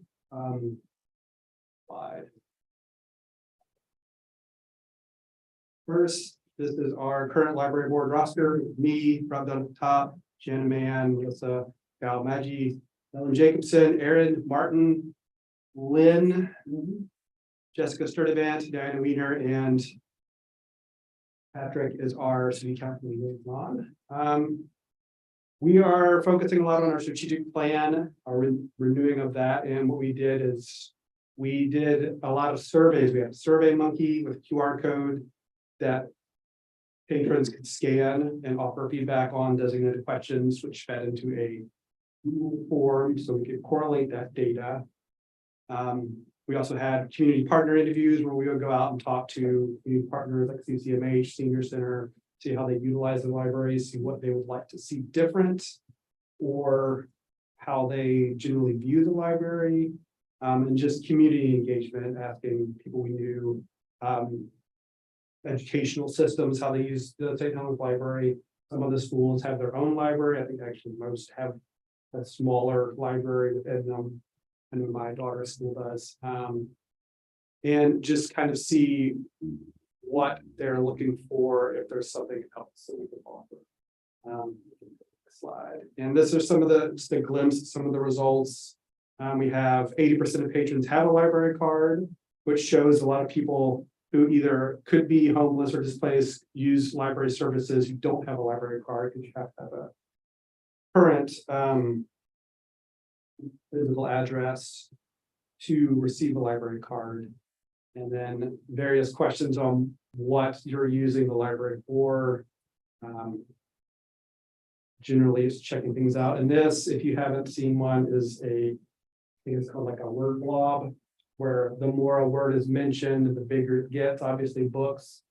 A lot of people go to the library for community resources. There's a couple of fun ones in here, like obsolete, not useful, or I don't, expletive waste. So you get a robust screening from all aspects of the community when you do stuff like this. So basically, we're going to use that data to update our strategic plan. Think about updating our offer programs or new programs. Use that to drive the library content that we offer. And then also what I did with the library is community outreach. A lot of people who are down on their luck or new to the area will come to the library to look at, like, I need help with, I lost my job right after I moved here. Is there any sort of assistance with like utility bills or things like that? And there's a lot of information at the library for that, or food bank and other social programs that it's a place that you can go not only to look at a book or a movie or whatever, but to just kind of get pointed in the right direction if there's something that you need. Some statistics. There are the numbers. I'm not gonna read them off to you. This is Makerspace classes held. We had the Makerspace good turnout since opening. Total attendance 684. Classes attended. Some Makerspace programs, multi-sided dice, there's sewing, there's Cricut. I didn't know that. I thought that was a typo when I saw it. Cricket was misspelled. There's a cricket class. Great. No, it's Cricut. Something that I totally thought it was cricket. right now, Learn how to use your. it's like cutting shapes or something specifically. My wife explained it and laughed over. If you will, there's youth program with our new librarian. They ramped up the story times and various program for the youth. Lego free play. I mean, that doesn't necessarily have to be youth, it can be anybody really. Everybody likes Legos and we've got a library ukulele club, there's the Writers Guild, book club, and genealogists all utilize the library and use those programs. And some snippets of outreach services. A lot of people use the library for internet, it's an information hub for education. We're working with CCMH to try to get some guidelines in place for letting those residents use more library services like book checkout and just like responsibility if the book doesn't come back. Because it would be good to offer more of those services to CCMH and something similar with Senior Center, partnering with the Senior Center to get more of those residents. The budget, we're seek additional grant funding and explore other funding mechanisms. Like, I'm not exactly sure of what's appropriate, what's not appropriate, like, can you do a library bake sale? Can you do like, things like that to raise some money? I know my wife's on our school's PTO and they do all sorts of crazy things, and if it's something that they can potentially do, you get something that could translate into something like library. Not to plug Cricket Creek, but Pipes for Nonprofits, maybe Friends of the Library could do a Pipes for Nonprofits. Cricket Creek, and that money could be donated to. And then lastly, a special thanks, Dan Davis was our previous board chair, Alan Hansen, previous Makerspace, Dan Dieter, who does all the library board, secretarial, all library board, very good staff. That's it, really. Any question? I think it was a good question about, I think, but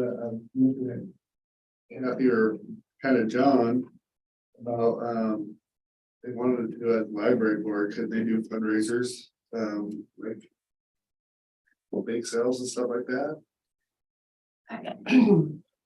I think, I'm not sure. I mean, it's not a question for the group now, it's just kind of like explore that, because I mean, I know like the amounts of funds that PTOs raise doing things like simple little things that don't cost a lot of money just because people want to support it. Absolutely. I know people want to support the library and they don't budgetary constraints that the library is faced with, sharing with other city functions that might be a quick way to raise enough money to replace item X, or we need a new like speaker system. You raise money through these little things.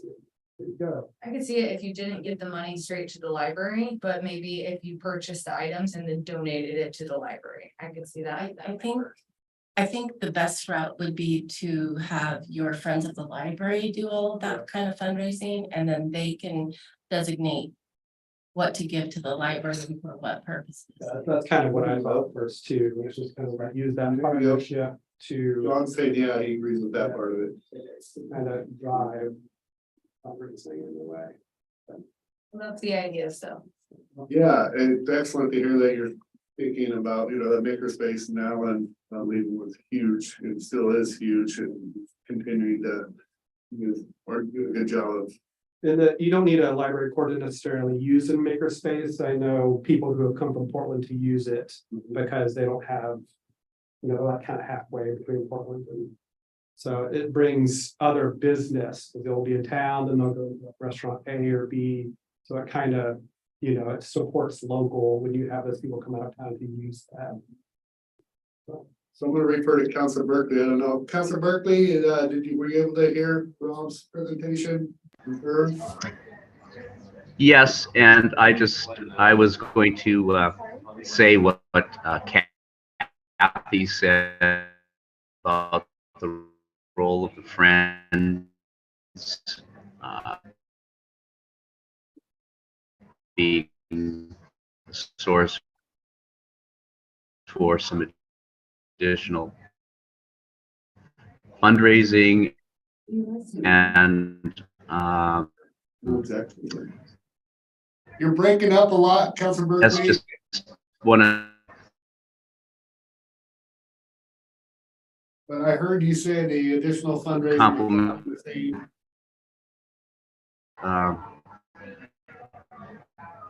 the library board on the, and, that's all. I have, yeah, sorry, my connect with the friend. Yes. Yes, we agree with you. It's just like I'm muting myself. Okay, any other questions for Rob? Hey, thanks for a great presentation. Sorry you had to wait through all that. It was long, lengthy. I apologize. A lot. I had to move it forward this week because there was a lot of people here and I thought it was necessary. So I would have done the same. All right. Thank you. Thank you, Rob. Okay, Public Works Department semi-annual report. Mohammed, can we, I highly recommend you take a break. yeah, let's take a break. Please, have a drink, coffee. I know. Oh. I have minutes. I can do Sean's report for her.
Okay, welcome back. And we're gonna go on to our next item on the agenda, which is Public Works Department semi-annual report. Mohammed Zaire. Thank you, Mr. Mayor. Good afternoon. Kathy, I think it's okay if you do this is not. Thanks. It didn't work because I did something, so try it again. For sure, good to see. Not working? Okay.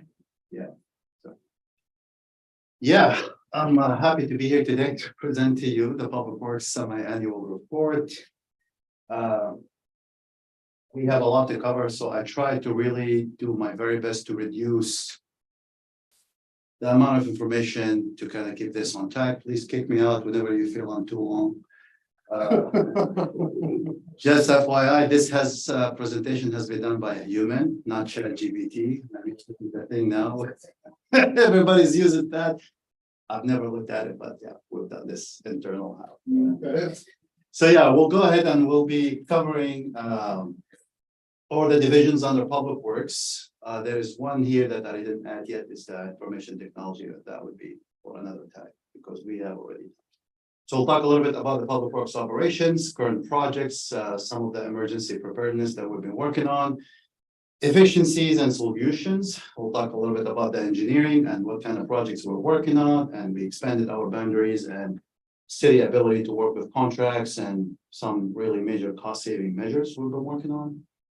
On the parks, grounds, and facilities maintenance, I will highlight some of the accomplishments and cost saving as well. We'll talk a little bit in the public water quality division, system updates on replacements, upcoming projects, and finally, I'll give you a little quick update with a nice short video for the waterfront project, which I know is one of the biggest in the city.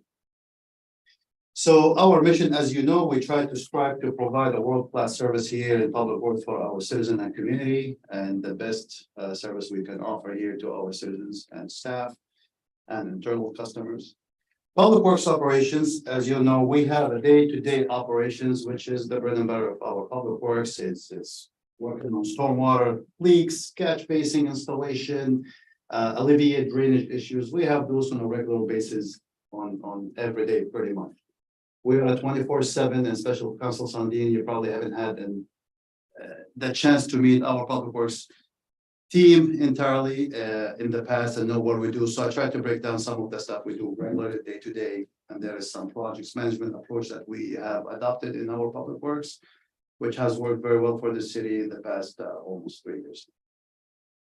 So in addition to the day-to-day in operations, we work on, project management. So we pick projects and we try to tackle those based on priorities. Some of the projects we finished recently were the North 9 Street water line. Our team under Dave Elder has been doing an excellent work really by utilizing the resources we have and trying to always think outside the box. Instilling this innovative way of doing business, right? We've done this for the last 50 years. Why not do it better, more efficient, cheaper, better quality? So this project in particular, we had an existing water line that connects to a main line that have used a copper type of pipes for the past. So we were looking at some other materials, and the PEX it's a polyethylene new product that we were able to work with and test that have worked extremely well, and it's a lot cheaper to implement. So that range cost for those is between 1 and 10 versus 226 per foot. So if you're doing a mile-long project, just do the simple math. It gives you the cost savings, and those are much better quality, erosion control. What about the lifespan? Lifespan's also even much better for those folks. So the materials have kind of advanced, just like technology, right? You start in something small, and now we have ChatGPT, for example, social media, right? Instead of the typical. So the materials continue to evolve and gets better, some cheaper, and every specific system requires different materials, right? Some materials, as we talk about the waterfront, we're looking at different type PVC pipes versus, conductive, etc. They can be more expensive, but again, those are for much larger projects. Those are the day-to-day operations. We also done South first water line replacement, which is at the 200 blocks. This was a 40-year-old water main located. It feeds a lot of businesses between the alleys. There's a lot of cost saving on that as well, and what does that produce for our team is when we do those projects. It saves us a lot on the maintenance, right? Monitoring, control, maintenance as we move forward. Also saves costs on fixing of water leaks in the system as well. Most recently, we've updated finally our emergency management IGA with the state of Oregon. So this is an important one. We are a 24/7 operation. We are a first responder, actually, that designated by the APWA as emergency responders. We have to be available 24/7 for any catastrophes whatsoever. We had planned in the last year budget a CIP project, which was really important, is to change a generator, emergency generator for public works. We put $100,000 in that specific CIP project.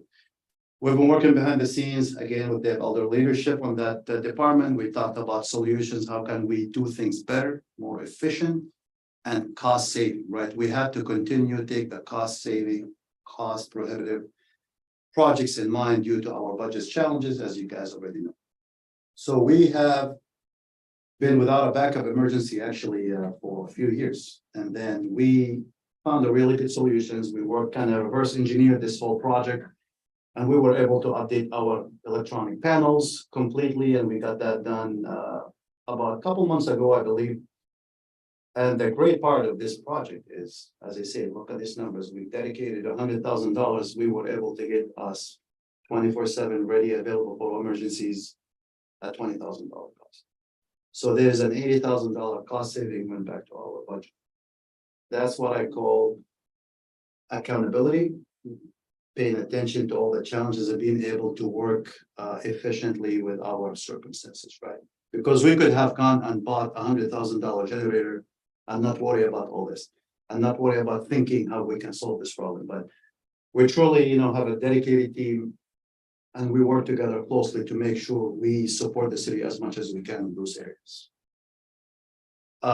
Another kind of big project we finished recently was Rainy Well number 3. This specific rainy well have given us a lot of challenges. It was vibrating. It caused a lot of maintenance challenges. It's really hard to get to, and also caused just a lot of challenges from the operations piece. So we were able to change that, and Ethan Sterling really did a good job managing this project from A to Z, and we got it installed, and it has been very efficient and cost prohibitive as well. That one's in Columbia City. Correct. Yeah. Yes. Yeah, you've probably seen some. We had to bring a special crane. Very difficult location, sloped, to bring a solution to those really great team. So another, again, serving our not only citizens, but our internal customers. The water department have a lot of outdated systems, a lot of requirements. So this is a great project that we worked again internally. We have planned to go out for bid and produce this project through a contractor. But then again, we looked into, we met with our operations, our water department, and our engineering team. We've designed this specific project in-house. This is Ryan from our public works team. He's a great guy who also worked on this specific project. We were able to design this internally, and we have supported the water quality division through the design process and saved them more than $60,000 just of doing this project in-house. So we have a threshold, as you know, probably up to 50, 60, we have to contract. Again, we have a great talented team that we've never leveraged in the past. Engineering design is huge. We did this in-house, and the entire project was really flawless. We had some minor issue with sensors that we got calibrated. We needed some support from electrical, but other than that, it was really purely done inside. So a little bit from the engineering, we have tons of projects that happen in Simon County. I would love if any of the council member have time to come and look at our board.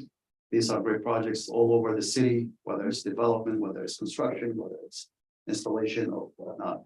One of the projects that we are working on and achieved, the Sherman Place water line replacement. Again, those are on the technical side, but I want to give you a video of what goes behind the scene in each department, so you have a good understanding of public works from every angle, right? We replaced an existing 2-inch diameter old water line. And it was failing. It was one of those old infrastructure pipes that are required new maintenance. We put a 4-inch main over there, and the replacement has eliminated a large amount of our public works staff time responding to issues of leak or challenges, right? Those are the calls that comes in. They usually come from those old infrastructure in the ground that cause a lot of mess. So we try to tackle those projects as priorities as they come up, and always look at a proactive approach, not reactive. It's really important to me and my team to make sure we're always proactively seeking solutions before we end up paying catastrophic costs as the basins you know about, which we'll talk a little bit about. Some of the other challenges we've had, we've noticed one of our Salmonberry water rights renewal permit. You probably heard a little bit about that. Water rights are really critical. This was brought to my attention not too long ago, and the moment we heard they're expiring, we jumped the gun and we renewed those as soon as possible. We are in the last stages of the permit. So far, so good. Everything is working well, but it's important to have the water rights renewed, because once you lose those, it's really difficult to gain them. So for anybody listening in or in countries that are aware, that's where we used to get our water from, the Salmonberry, and it came down through wood pipes and fed down here into the city years ago. That's why the city has the huge watershed out. I can tell you from our visit to to Bend, Oregon, a couple of weeks ago, we've met with the water filtration and the city leadership over there, and we toured their facilities and we talked a lot about water. Let me tell you, they have major problem with water rights that they cannot get anymore, maybe ever again. So just to give you perspective, those are really critical, and it's important we stay on top of those and renew all of them. So another major projects come to life beginning of July, which is an important one for the cities of Columbia. Boulevard sidewalks, and this extends from Gable Road to Sykes. We're putting brand new flashing beacon there in addition to sidewalks, and that will be installed near the McBride Elementary School. We've had a lot of concerns, complaints about speeding, etc. This will alleviate hopefully safety to a different level. And most of this project is really funded by a grant from the Columbia County. So it's great. We've been collaborating with them on a lot of stuff, and this is one of those projects that we're looking at. So this is an important, I think, slide I'd like to share with you. So the cities around the states traditionally use what you call a design bid build process for procurement, right?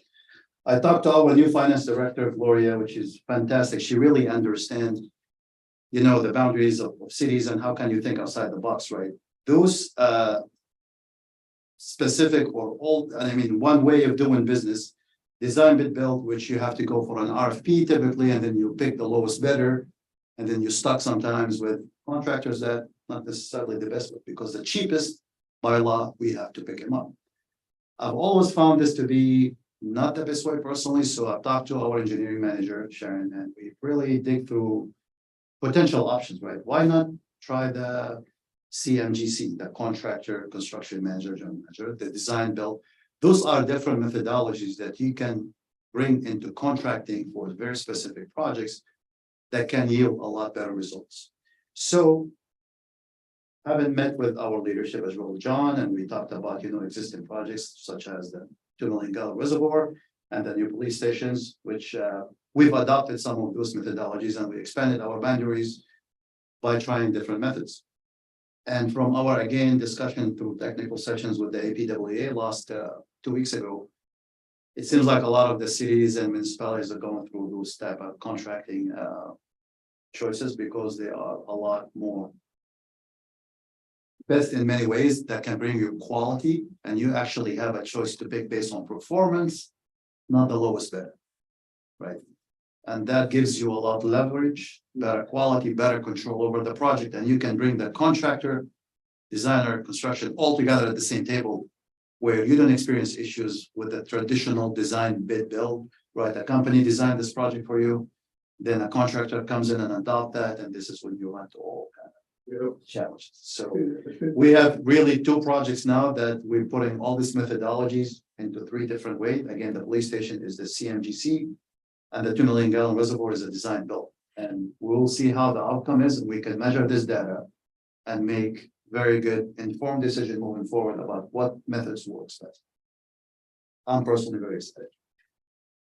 So some of the major, I think, cost saving and cost recovery, we have achieved this year thus far from the beginning of this year. So we've been working really closely with John and his connection on the SRF loans. So initially last fiscal year, we talked about, we have 3 major basins for the sewer to replace, right? Those are major loan that I'm not a fan of taking debts for this. I'll say this from day one, I want to be debt free if I can. We work towards that. How do we achieve that goal, right? By adhering to best practices, you know, the accountability in the budget, and try to do our best to really treat this money as you know, we're spending it so we can save the city. This particular project, the cost for all these basins were about 16 million. We initially started and we got the loan approved, but then we went back, and again, John had really done a great job to really open our eyes on some rules that we weren't familiar with, you know, splitting those loans into 3 different projects, but still recover, you know, costs on those as a grant. So they're digging further and working with DEQ really closely, and Oregon SRF loan folks. We were able to pretty much looking at the $4.5 million saving forgiveness in this project. In addition to the CDBG, which is again, John, thank you, really brought that. That's the design cost of the entire construction initially. $2.5 million that can be saved by grant. So we actually don't have to take the $16 million. We can leverage the saving and grant opportunities to get this project at literally half the cost. That's $7 million less that the city doesn't have to take as a debt and pay at some point, or raise rates or whatnot. In my opinion, this is a wow factor, because if you're not working hard towards these, you know, goals, guess what? You know, typical directors or who don't care, you know, they just do the job. They just take the loan and it's easy and you implement the project, but you're stuck with this and the citizens end up, you know, dealing with rates. So proactive approach, once again, I think is really important. Accountability and being able to really take this job with a lot of ownership makes a difference, right? And that's what we need really in public works. It has to be this way. It doesn't get that. And this, again, this is a collaborative work with a lot of folks working on this, starting from top leadership, city council support, staff, everybody's involved. It's not a one person job. On the 2 million gallon reservoir, so lately, I tell Rachel, you might be my best friend forever, BFF, if we can secure this $1 million for us. She's been working with Sharon on a really great opportunity to bring us, I think, about $1 million in funding. That would be fantastic. As you know, we secured some funding through, you know, our $600K that we brought from the project that failed, and then the overall cost to rebuild this specific reservoir, and we've talked about this tremendously, right? We're not going to continue to patch it, right? Put a sticker on it and fix it and sticker it. It's not going to solve the problem. We've invested a lot of engineering skills into this reservoir, and truly there is really no solution that's just going to stop it. You're going to patch it, put 100,000, 600,000 or $1 million, just to kind of, you know, seal it from the inside. You're going to run into the same problem. The ultimate solution was to rebuild the reservoir within existing. So we're not getting a new one, but we're rebuilding with what we have. And that's really the goal. Cost of those, obviously, they're not cheap with all the materials, pandemic challenges, construction costs, you name it, add all that up, brought the cost closer to $2.5 million. However, we are still going to be about 40% in saving if we get that $1 million, which it looks very positive so far, and existing funding that we leverage from prior. So Yeah, because we had in our budget already some money there. we have close Prior to to the 600. yeah. So truly, it will be a win-win no matter how we look at it. Just want to make sure that council knew, because I know budget history. We'll make sure to do Yes. that. Yeah. Well, I know there's been a lot of concern about us continuously repatching it, Yes. so Yeah, I'm no, glad that you brought that up.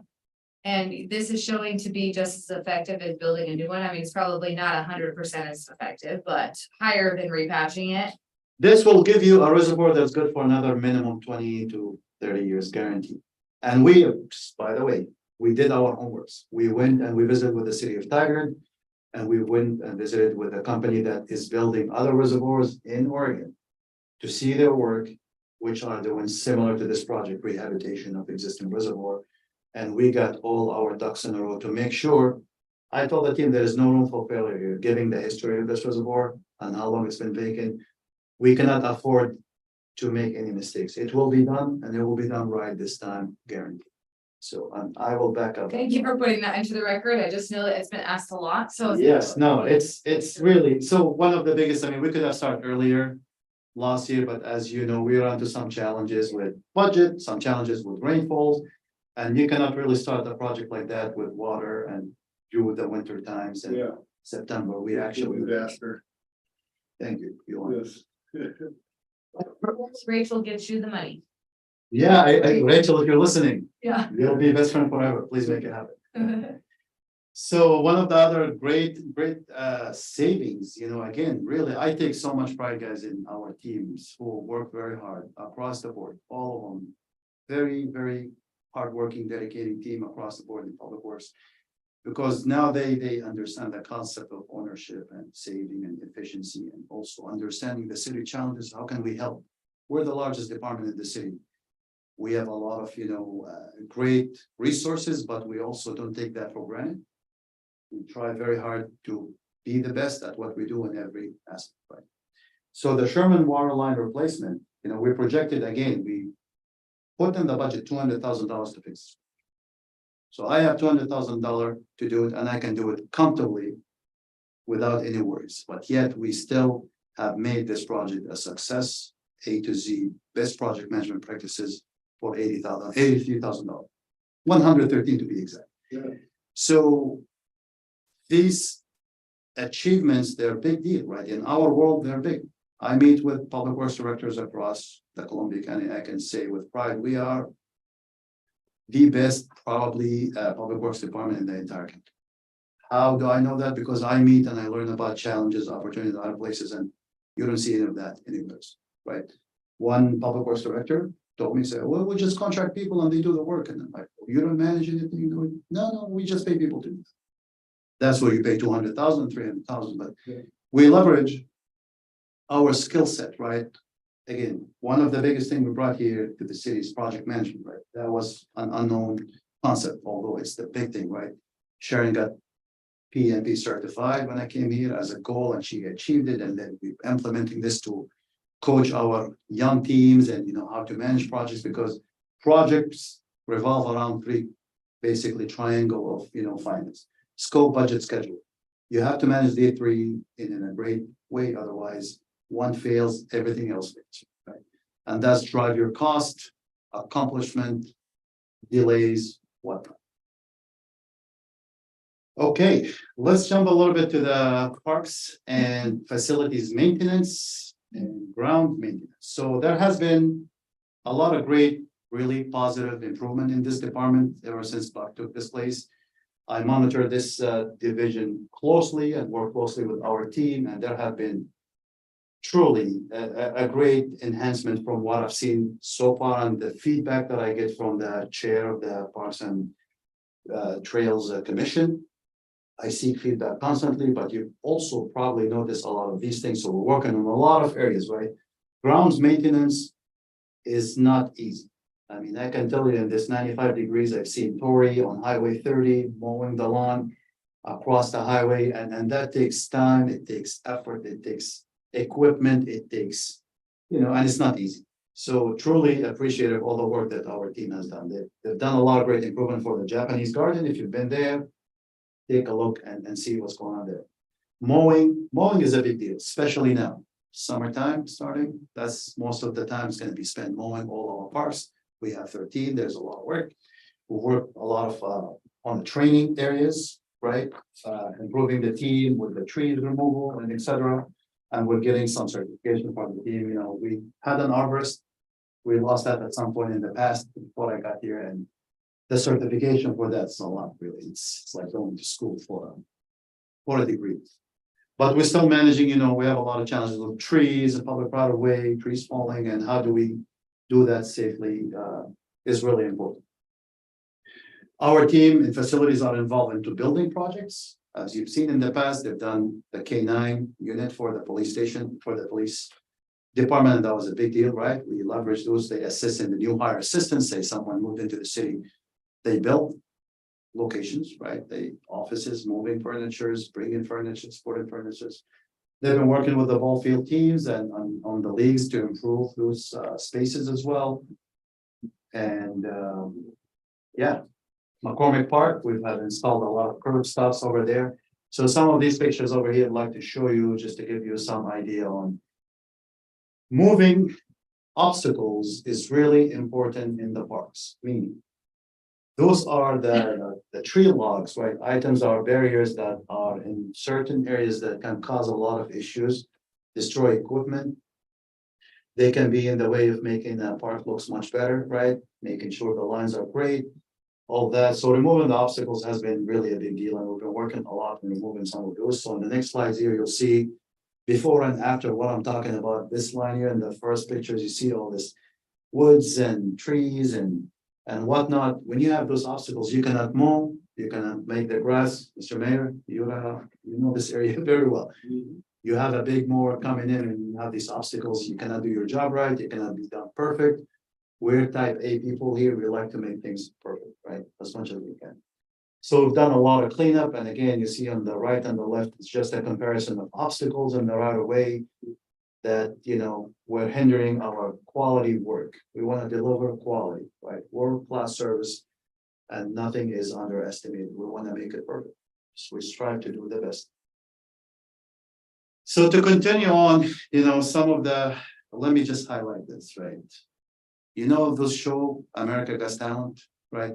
I want to do a show called Public Works Got Talent. And I can bet you the city of St. Helens, everybody in my team would win. Because we have so many talented people, it's hard to really bring all to the table, but Roger Stafford. This guy, I mean, I've met so many professionals, talented, smart, hardworking, but for someone who truly, in my opinion, doesn't need to work, how hard he works, I cannot explain how much I'm proud of him and how amazing he's a great mentor to everybody in the public. Sure is. We worked in partnership with the police department to support them into the spaces they have. I personally visited with the chief and the detectives there, and I saw their conditions, and I told them this. I wouldn't accept what you have for me or my team. Therefore, we're gonna step in, we're gonna help you and support you to give you space until your location, the police station, you know, is figured out. I worked with John on finding a location, we partnered with, you know, the recreation department, and then we talked to all the players about what would be a good location. I'm sure you're familiar with this. So we went and looked at the drawing board. This was a real project. It's a big project. It's not simple as go build a wall. It doesn't work like that. We have zoning, we have electricity, we have challenges, planning, permits. It's just like any other project. You cannot just go build a wall. We had to really plan this from the get-go. I can just tell you, based on those conservative numbers, $50,000 is what we save the police and pretty much the city on labor, on materials, on design, because we designed this entire project in-house. Our engineering team designed it, stamped it, and made it a perfect real project. And this is just a great example of our team and what are our capabilities and how much are we doing internally that folks in the general public don't know about and, you know, don't see. But we truly want to highlight that so they understand we do a lot and we do it with cost prohibitive. And then, you know, the moment we give the keys to Roger, I mean, he went and he can tell you that he transformed the space. It's unbelievable. I went and I visit, you know, every 2 weeks and I see the transformation. He built some great office space for the police chief and his team so they can have privacy, they can actually do their work without interruption, and they can be performing, you know, a much better space. And, you know, this will be something that stays with the city, obviously, forever, but that space is really beautiful. And again, Roger, single-handedly, man, he go in and make things like magic. So thank you, Roger. So some of the other cost saving, again, $50,000 for just this project from the facilities maintenance. You have other areas we were paying. So there was the removal of there was a dumpster from the county in a parking lot somewhere in the city that we were paying $1,500 annually for. Nobody knew what. We instructed the team, you know, this doesn't look like something we should be paying for. We removed that, and You know, when you don't hear back from anybody complaining, that's a good You sign. don't know where it was though? Eh, Oh, down here? Probably down here. Yeah. Paying for that one? And you know, it's $1,500 the city's paying for something that we shouldn't be paying. It's assumed the county, that was the county's. Yeah. It's the city's. Runs to the city, it gets reimbursed to the Marine Board. For the docks there. But notices. There you go, John got the keys. That's right there. So there was some power services by Walnut Tree Park that again cost the city about $500. That again, our team just being proactive, looking at some solutions and to see how can we continue to be cost prohibitive, right? I certainly don't want to pay a bill that I don't have to, or that doesn't bring me value or service to the city. Seen some of those pictures of the parks, great, all right. Public Works, Water Quality Division. You know, we had this major massive projects for replacement of those racks you've heard about. We've deferred the project for $250,000 for the next couple of years until we figure out what we do with the existing challenges with the water, sewer, storm budget. But so far, so good. We've made a project done. The caustic system updates, which is a small pump that we installed. It's more efficient. And it has a lot less pressure, which translate technically into reducing the utility cost for the city and the maintenance costs, right? The caustic system, just to kind of layman term, this is a system that filters pathogens, water, chemicals, adjustments, water filtration. It regulates all that through this pump. Chlorine, etc. Again, this Aaron Kunder's been really great on that technical side, right? Proactive approach. He talks to a lot of vendors, a lot of contractors, how we can do and make our business better, cleaner, more efficient, cost saving, and any opportunity we can. And pumps are one of those areas that can be very costly. That on the master plan, the recently updated master plan? Not this one, not the caustic system. Yes, those are internal projects. So we have the CIP projects, capital improvement, and then we have internal projects. Every year I ask my team when we gather and we meet, I need a list of projects within your own department. What can we do better? How can we improve your space? How can we improve utility? How can we improve functionality and reduce costs, right? This would be one of them. Another example would be the lights. We transform our lights on the wastewater treatment from regular to LEDs, right? And we presented on that a year ago. And we showed you the graph with, you know, the cost saving and electrical bill, right? So these are internal projects we continue to really work towards and make better. Another area, so the water filtration, I went and visited this project, especially with my team again. We have one pump that failed and it doesn't have a backup system. So we're looking at potentially a well replacement. This would be a capital improvement project that we'd probably put in the budget if it's absolutely necessary as we move forward for next year. But something on the horizon that eventually will be replaced because this pump is no good, it's outdated. And it doesn't have any backup. So some of the upcoming projects that you're gonna see and hear about, the headworks for screens, for screen number 1 rebuild. Those screens are 12 years old and, you know, we wanna expand their life by 7 to 8 more years by replacing those. So we have this project on the horizon. One of the first screens will be scheduled for rebuild next year. And another big challenge been dealing with in the water quality department is the MPDS permit. As you probably don't know, or you know, maybe our MPDS permit expired back in 2008.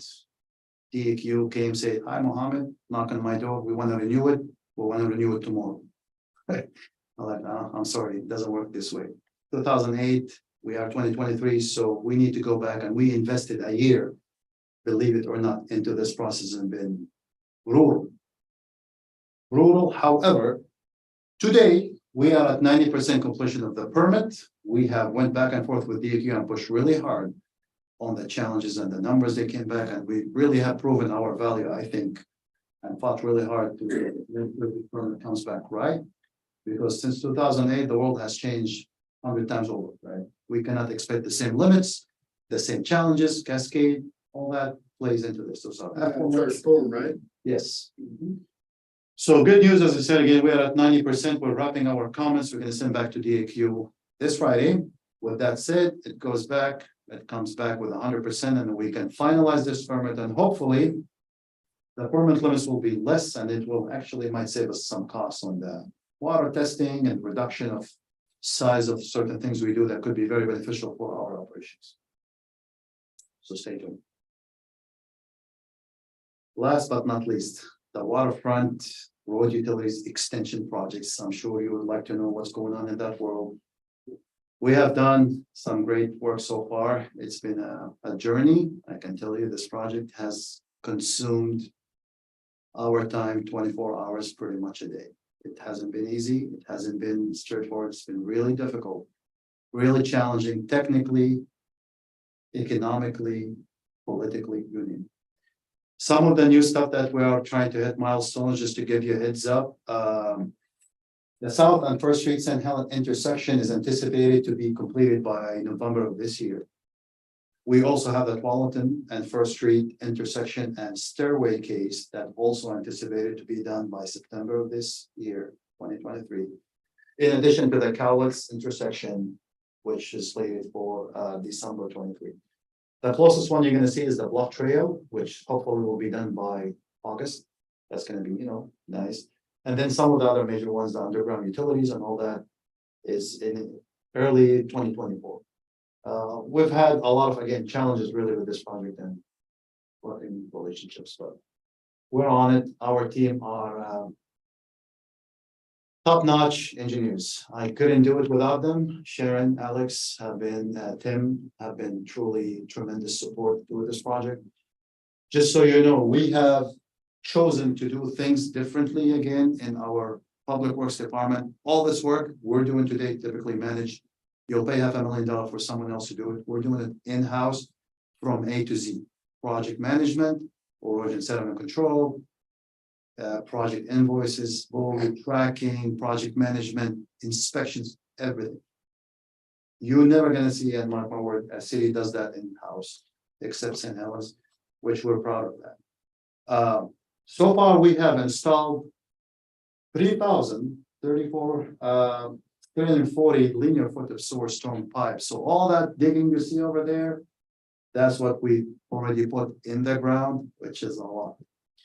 We've installed also 30 new manholes. Those are sanitary and storm. Those are in ground already. This is the progress we made. We've disposed over 76,000 gallons actually of contaminated groundwater from that site. The site is really, but this is just to give you. And so on the manholes themselves, they're elevated because that is gonna be the elevation at the close enough, because you can put little rings on them. But Yes. it's close enough elevation of where the development will be with stuff. Mr. Mayor, you should be an engineer. Yes. So I just want to make sure that people are. Little rings on it. Yes. He Well, said- yeah, so the idea behind that is because we No, have, I'm just joking about his Yeah. wording. Well, that's how they, most contractors get really close, thinking they know they've got it dead on, and then they have little extension rings for the manholes to, when the asphalt. But, this reason I'm bringing that up is because people that pass by or walk down there might ask, why manholes are like 1.5 feet high, what the heck? Well, that's gonna be the finished grade when it's all said and done. finished grade, and we'll have the opportunity for developers to come and finish this, right? There is a good logistical reason for that. Smart reasons. Yeah. Sorry about that. No problem. Please interrupt me, ask questions as you go. Again, so going back to the project, this is an all hands on deck project, really. As a project manager of the St. Helens project here, I can tell you this, I've taken a toll on me personally. However, without, it's when I say all hands on deck, there is multiple people who are working really hard behind the scenes, starting from John, Crystal, everybody who's involved from the planning department. I mean, everybody, I'm telling you without exception, is part of this project. We have communication channels, we have, all the press releases, we have all the open houses, we have all the development, all the tracking of the projects, all the compliance with the state and federal. I mean, we get reports that we have to deliver to the US Census every single month about all these stuff. You get 1,000-page invoice for $1 million, you gotta vet every single penny. You have to adhere to all the quality requirements in the field. In addition, before we start this project, I had this really strategic plan is to certify all our team, including myself, in erosion sediment control. So we've taken on that responsibility fully internally, again, meaning me, myself, my team, Sharon, Alex, Tim, we're all certified inspectors in that arena. We're pretty much doing $90,000 saving than paying our contractor to do this work for us by doing it ourselves. Which is, I think it's noble in my opinion, it's a lot of hard work but it's great to go above and beyond the call of duty to make the city a good place to be and to also raise the standard to a point where we continue to be the best of the best. So thank you everyone involved in this project, really. I appreciate every single person. And, again, we have the lone piece, that's John and Jenny. And, Crystal is really great. I enjoy very much working with her, and she has a big piece of this project, that the communication channels with citizens, open houses. Takes a lot out. Some of the pictures that you see what those looks like, if you're interested, this is the field, that's a manhole there. We'll comparing before and after. If you go to the next page, those are open trenches. Most recently, we have a challenge here by First Street. The ground, as you dig into those, you don't know what you encounter in those grounds, right? There is a lot of instability in soil sometimes. The rocks that can shake and vibrate. It caused a lot of some of the what you call engineering challenges, but it's been great. We've made a lot of accomplishments so far. As you mentioned that, you noted that we've been getting rid of contaminated soil and water from that area. I know that's been something that a lot of residents are concerned about, is what is left under that ground after, the veneer and all of the stuff that's been there. So what are we doing with that soil and water to properly dispose of it? Great question. So there is 2 stations. Again, the technical term station 18 to 25 in the project that are identified as highly contaminated soil. That specific station in the project, the only designated area has to be collected, cleaned, pulled off to a special contaminated disposal outside of the city. The rest is minor contamination that can be collected in something called Baker tank, which will hold. We test the water, we test all the ingredients in the water, and they can be disposed to our wastewater treatment, cleaned, discharged. Thank you for answering that. That's just something I know is a concern, so. Yeah, not a problem. And last but not least, I put a very short video for you guys. It's just a minute. We reduced it from so many minutes to 1 minute, just to give you an aerial drone view of a project progress and what has been going on the site. It will give you just a good idea.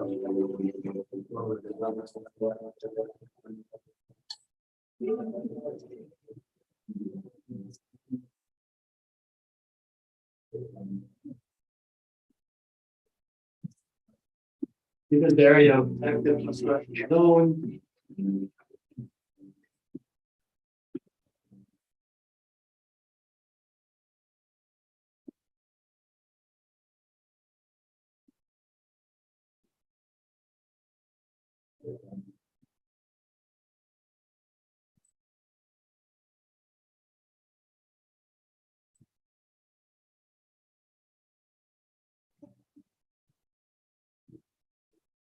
PVP5s on store. We need enough time, those are different type of pipes that are more durable, but again, each one has specific. Manhole installation, they maintain.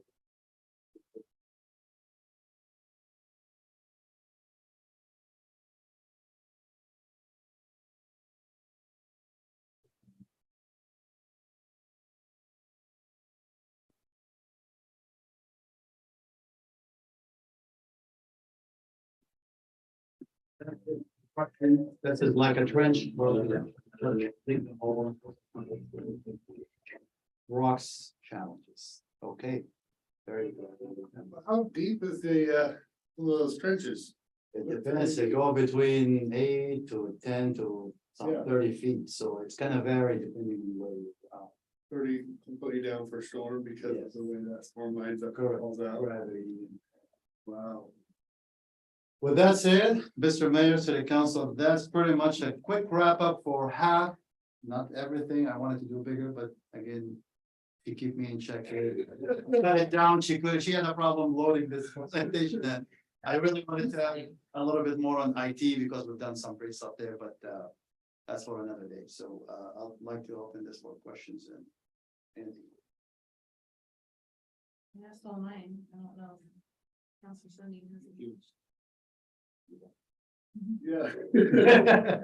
You're very welcome. I wish Council Gunderson was here. I really want to, because Council Sundin and, Council Gunderson probably didn't have a chance to learn a little bit about the organization chart and all that stuff that we've done in the past, which I'm more than happy. I still owe you and Council Shelton a little one-on-one, and I didn't forget, trust me, man, but we've been underwater.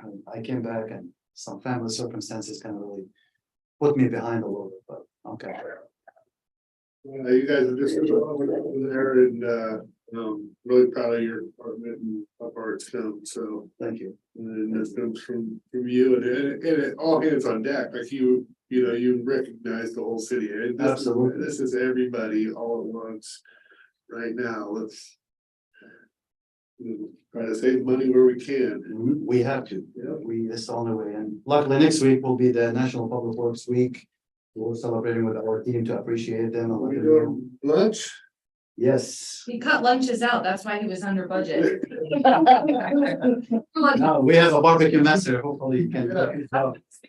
Like 2 weeks. Like, oh, he cut a couple lunches there. Yeah. It's really important to really recognize the team and let them know how much we really appreciate them. They are on the front lines 24/7.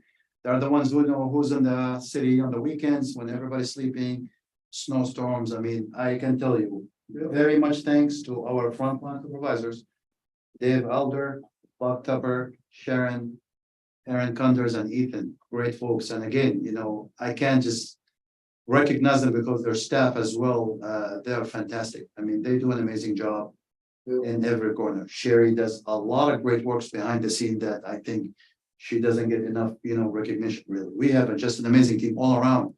And I cannot say one is better than the other. They're all amazing. I couldn't be more proud to work with them. Thank you, Mohammed. Thank you very much.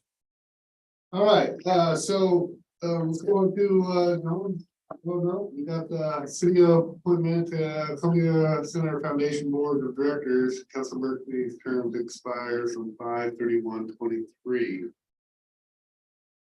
So. Like to reappoint Counselor Berkeley.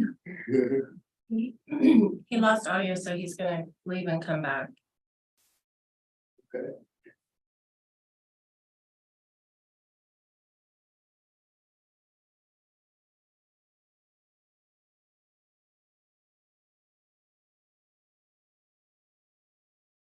Let's go ahead and go to John's report and come back. So John, go ahead.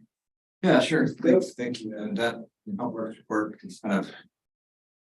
Seems like the whole city's in that place right now where everybody is super busy, super consumed by their work and projects, and we're going through this transformational growing pains and all different directions, and it's exciting time to be part of Steve. It's also a lot of work, and we appreciate the discussion today on the House bill, and it's been one of those, another thing that's been all consuming on the planning side. We've spent just so much time with this issue that other cities are kind of getting through pretty quickly, and we're gonna get there.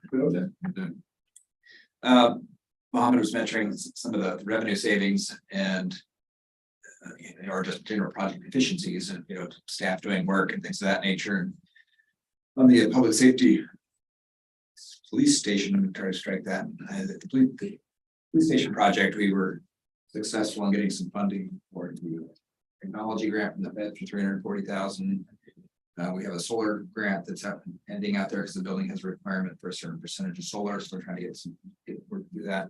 We just learned just a few minutes ago in the meeting that we got a Department of Energy grant for a new generator out there. So $100,000 generators. It's going to be paid for. Nice, chipping away. Helps reduce our budget and or extend the project, right? So. It's all really good things. The A RF, lot of hard work on that. I know that you worked with that team and you and Chief and have been continuing to review where you can cut costs on that project, so. and it's coming in the range. It's Yeah. 12.1, 12.6. How we end up eventually funding it, whether it's through the fee or the grant, we're looking into those things as too, as directed from the budget committee. So that didn't fall on deaf ears. We're working on that. The selection process for the CMGC project, that's a construction management general contractor model that Robin mentioned is. We had 20 people come to the pre-meeting. We got 10 proposals back yesterday, and there are a lot of really big construction companies that So we're really excited about that, and we're going through a process to review these for them, meet as a committee and come back with a recommendation. Cindy, I don't know, did you get a packet of? You may have a packet. Don't think I have, yeah. Lisa usually brings her mail in here. But it's. If you want to defer staff on it too, that's fine too, because there's staff and consultants and the project manager. And our owner's representative are all part of it too, and it's. Appears to be a fairly daunting amount of work. The final plans for Columbia Park and first phase of the Riverwalk are complete. Which is great. They're in for the building department right now for building permits. We're kind of queuing that up to be. To go out to bid, and get in line for construction right after the 13 nights is over in September, so we can kind of hit that window. Try to contractor on board, get started on that, and not have to lose a whole nother year of park being out of commission. And 2 weeks to 13 nights, so that's going to add a whole new level of excitement for the year, and people having places to park and move around. And we're doing the best we can. We're not advertising this parking lot that's open right now as a solution, because it's going to go offline here in about the same time, maybe a little bit 2 later. weeks, Yeah. 3 to 4 weeks. 3 to 4 Last weeks. update this week. So it may not be the first one, but I might hit the second one. The contractor needs to get in and get that stormwater line installed right there and put it back together as we can. It's done. Be some disruption for sure. Kind of that drive by the work. We're also looking at some blackberry mitigation along the bank to get some of that first. Because of the Riverwalk project, we want to hit more than one time. Pretty thick down there. Yeah, so we're. It's a lot of blackberry bushes. We're gonna do a small works project outside of the project. We're gonna go in and get somebody to do the cutting, and there's a whole plan and permit process and all in place. I did a treatment in early September. I think. Yes. Cutting and removal. That's a big job. It'll look very different. Yeah, it's good. Yeah. Well, the whole landscape's gonna look different too with this step seeding going down the river and native plantings. And we don't want it to grow back up and be full of blackberries next year. I think people just aren't aware of how much land is right there, because the blackberry just kind of consumes it. It's the gravel, blackberry river, but there's actually a lot of land, beach, rock there. So finance, Gloria and I have been working on the finalizing the budget, getting things, the ordinance and or the resolutions in place, and the everything that's going to come as a package to the council for their June 7th meeting. And along with that, probably not the June 7th meeting, but the June 21st meeting, we're trying to get the auditor here to do a report on the audit. And Chris Iverson on our insurance. This time of year, we update all of our insurances and make sure we put things on the schedule, take things off the schedule. And Chris is our insurance agent, work with CIS, and he's gonna come back and get his annual report sometime the next couple of weeks as well.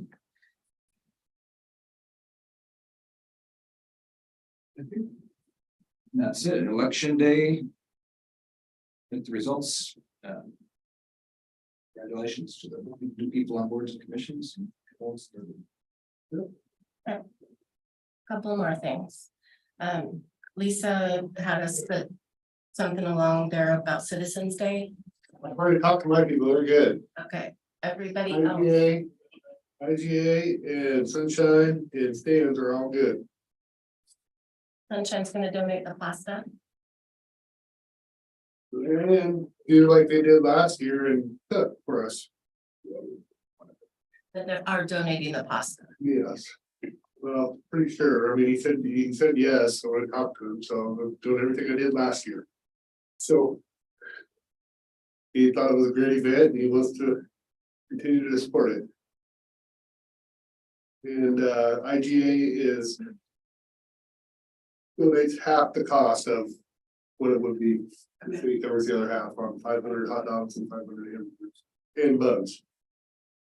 Which is huge. For mine, I have been completely ghosted by Cascades and I probably understand why. I probably scratched them off the list for donation this year. Yeah. Or more of mine back there too. You got a whole bunch that are yellow. I have one. Well, I did talk to Brad, and he said, yeah, we were in last year. So I don't, he's like, yes.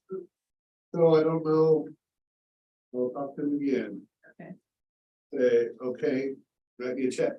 $500, it says that's what he donated last year. I don't want to go back, kind of related to Mohammed's discussion about the reservoir and the $1 billion ask through the Senator Weber's office to the state. And a lot of that is dependent on the state revenue forecast to kind of see where that came back. And it looks like it came out good, very, very positive. And I think the challenge right now is to try to get the legislator back in office and do some work, pay some bills and pay some awards to cities and things, but Yeah.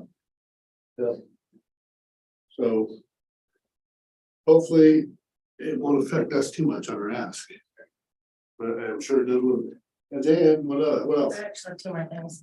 The Keep Alana, doing that test. the lease with the Alana Club is up at the end of June. And they have all they needed to do was submit something to say they wanted to renew for another 5-year term. And they did submit a request to renew.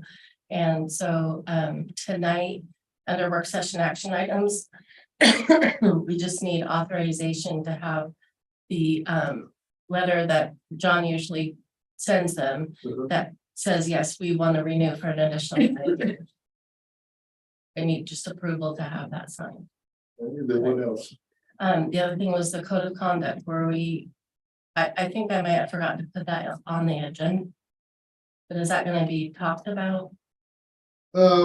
Yeah, it's not a big deal. We got a busy night tonight. If we do, we can bring it up. You know. We'll cross that towards our work session items earlier. Just discussion if we need to. But yes, I think. We're still on board with that, but we need to get on there. Okay. I know Counselor Berkeley and Gunderson would probably like to be there too, so. Yeah, yeah, It'd be best to wait in. Want to kick it to our next meeting? yeah. I think so, Yep. yeah, okay. Okay, I don't think we have anything on the executive session. Number 5, you want to do that? Patrick? Oh, yeah. Hey, Patrick, you're back. Thank you, Counselor Cindy. So we had our council president nominate you for another term if you're willing to accept it, the Columbia Learning Center Foundation Board of Directors.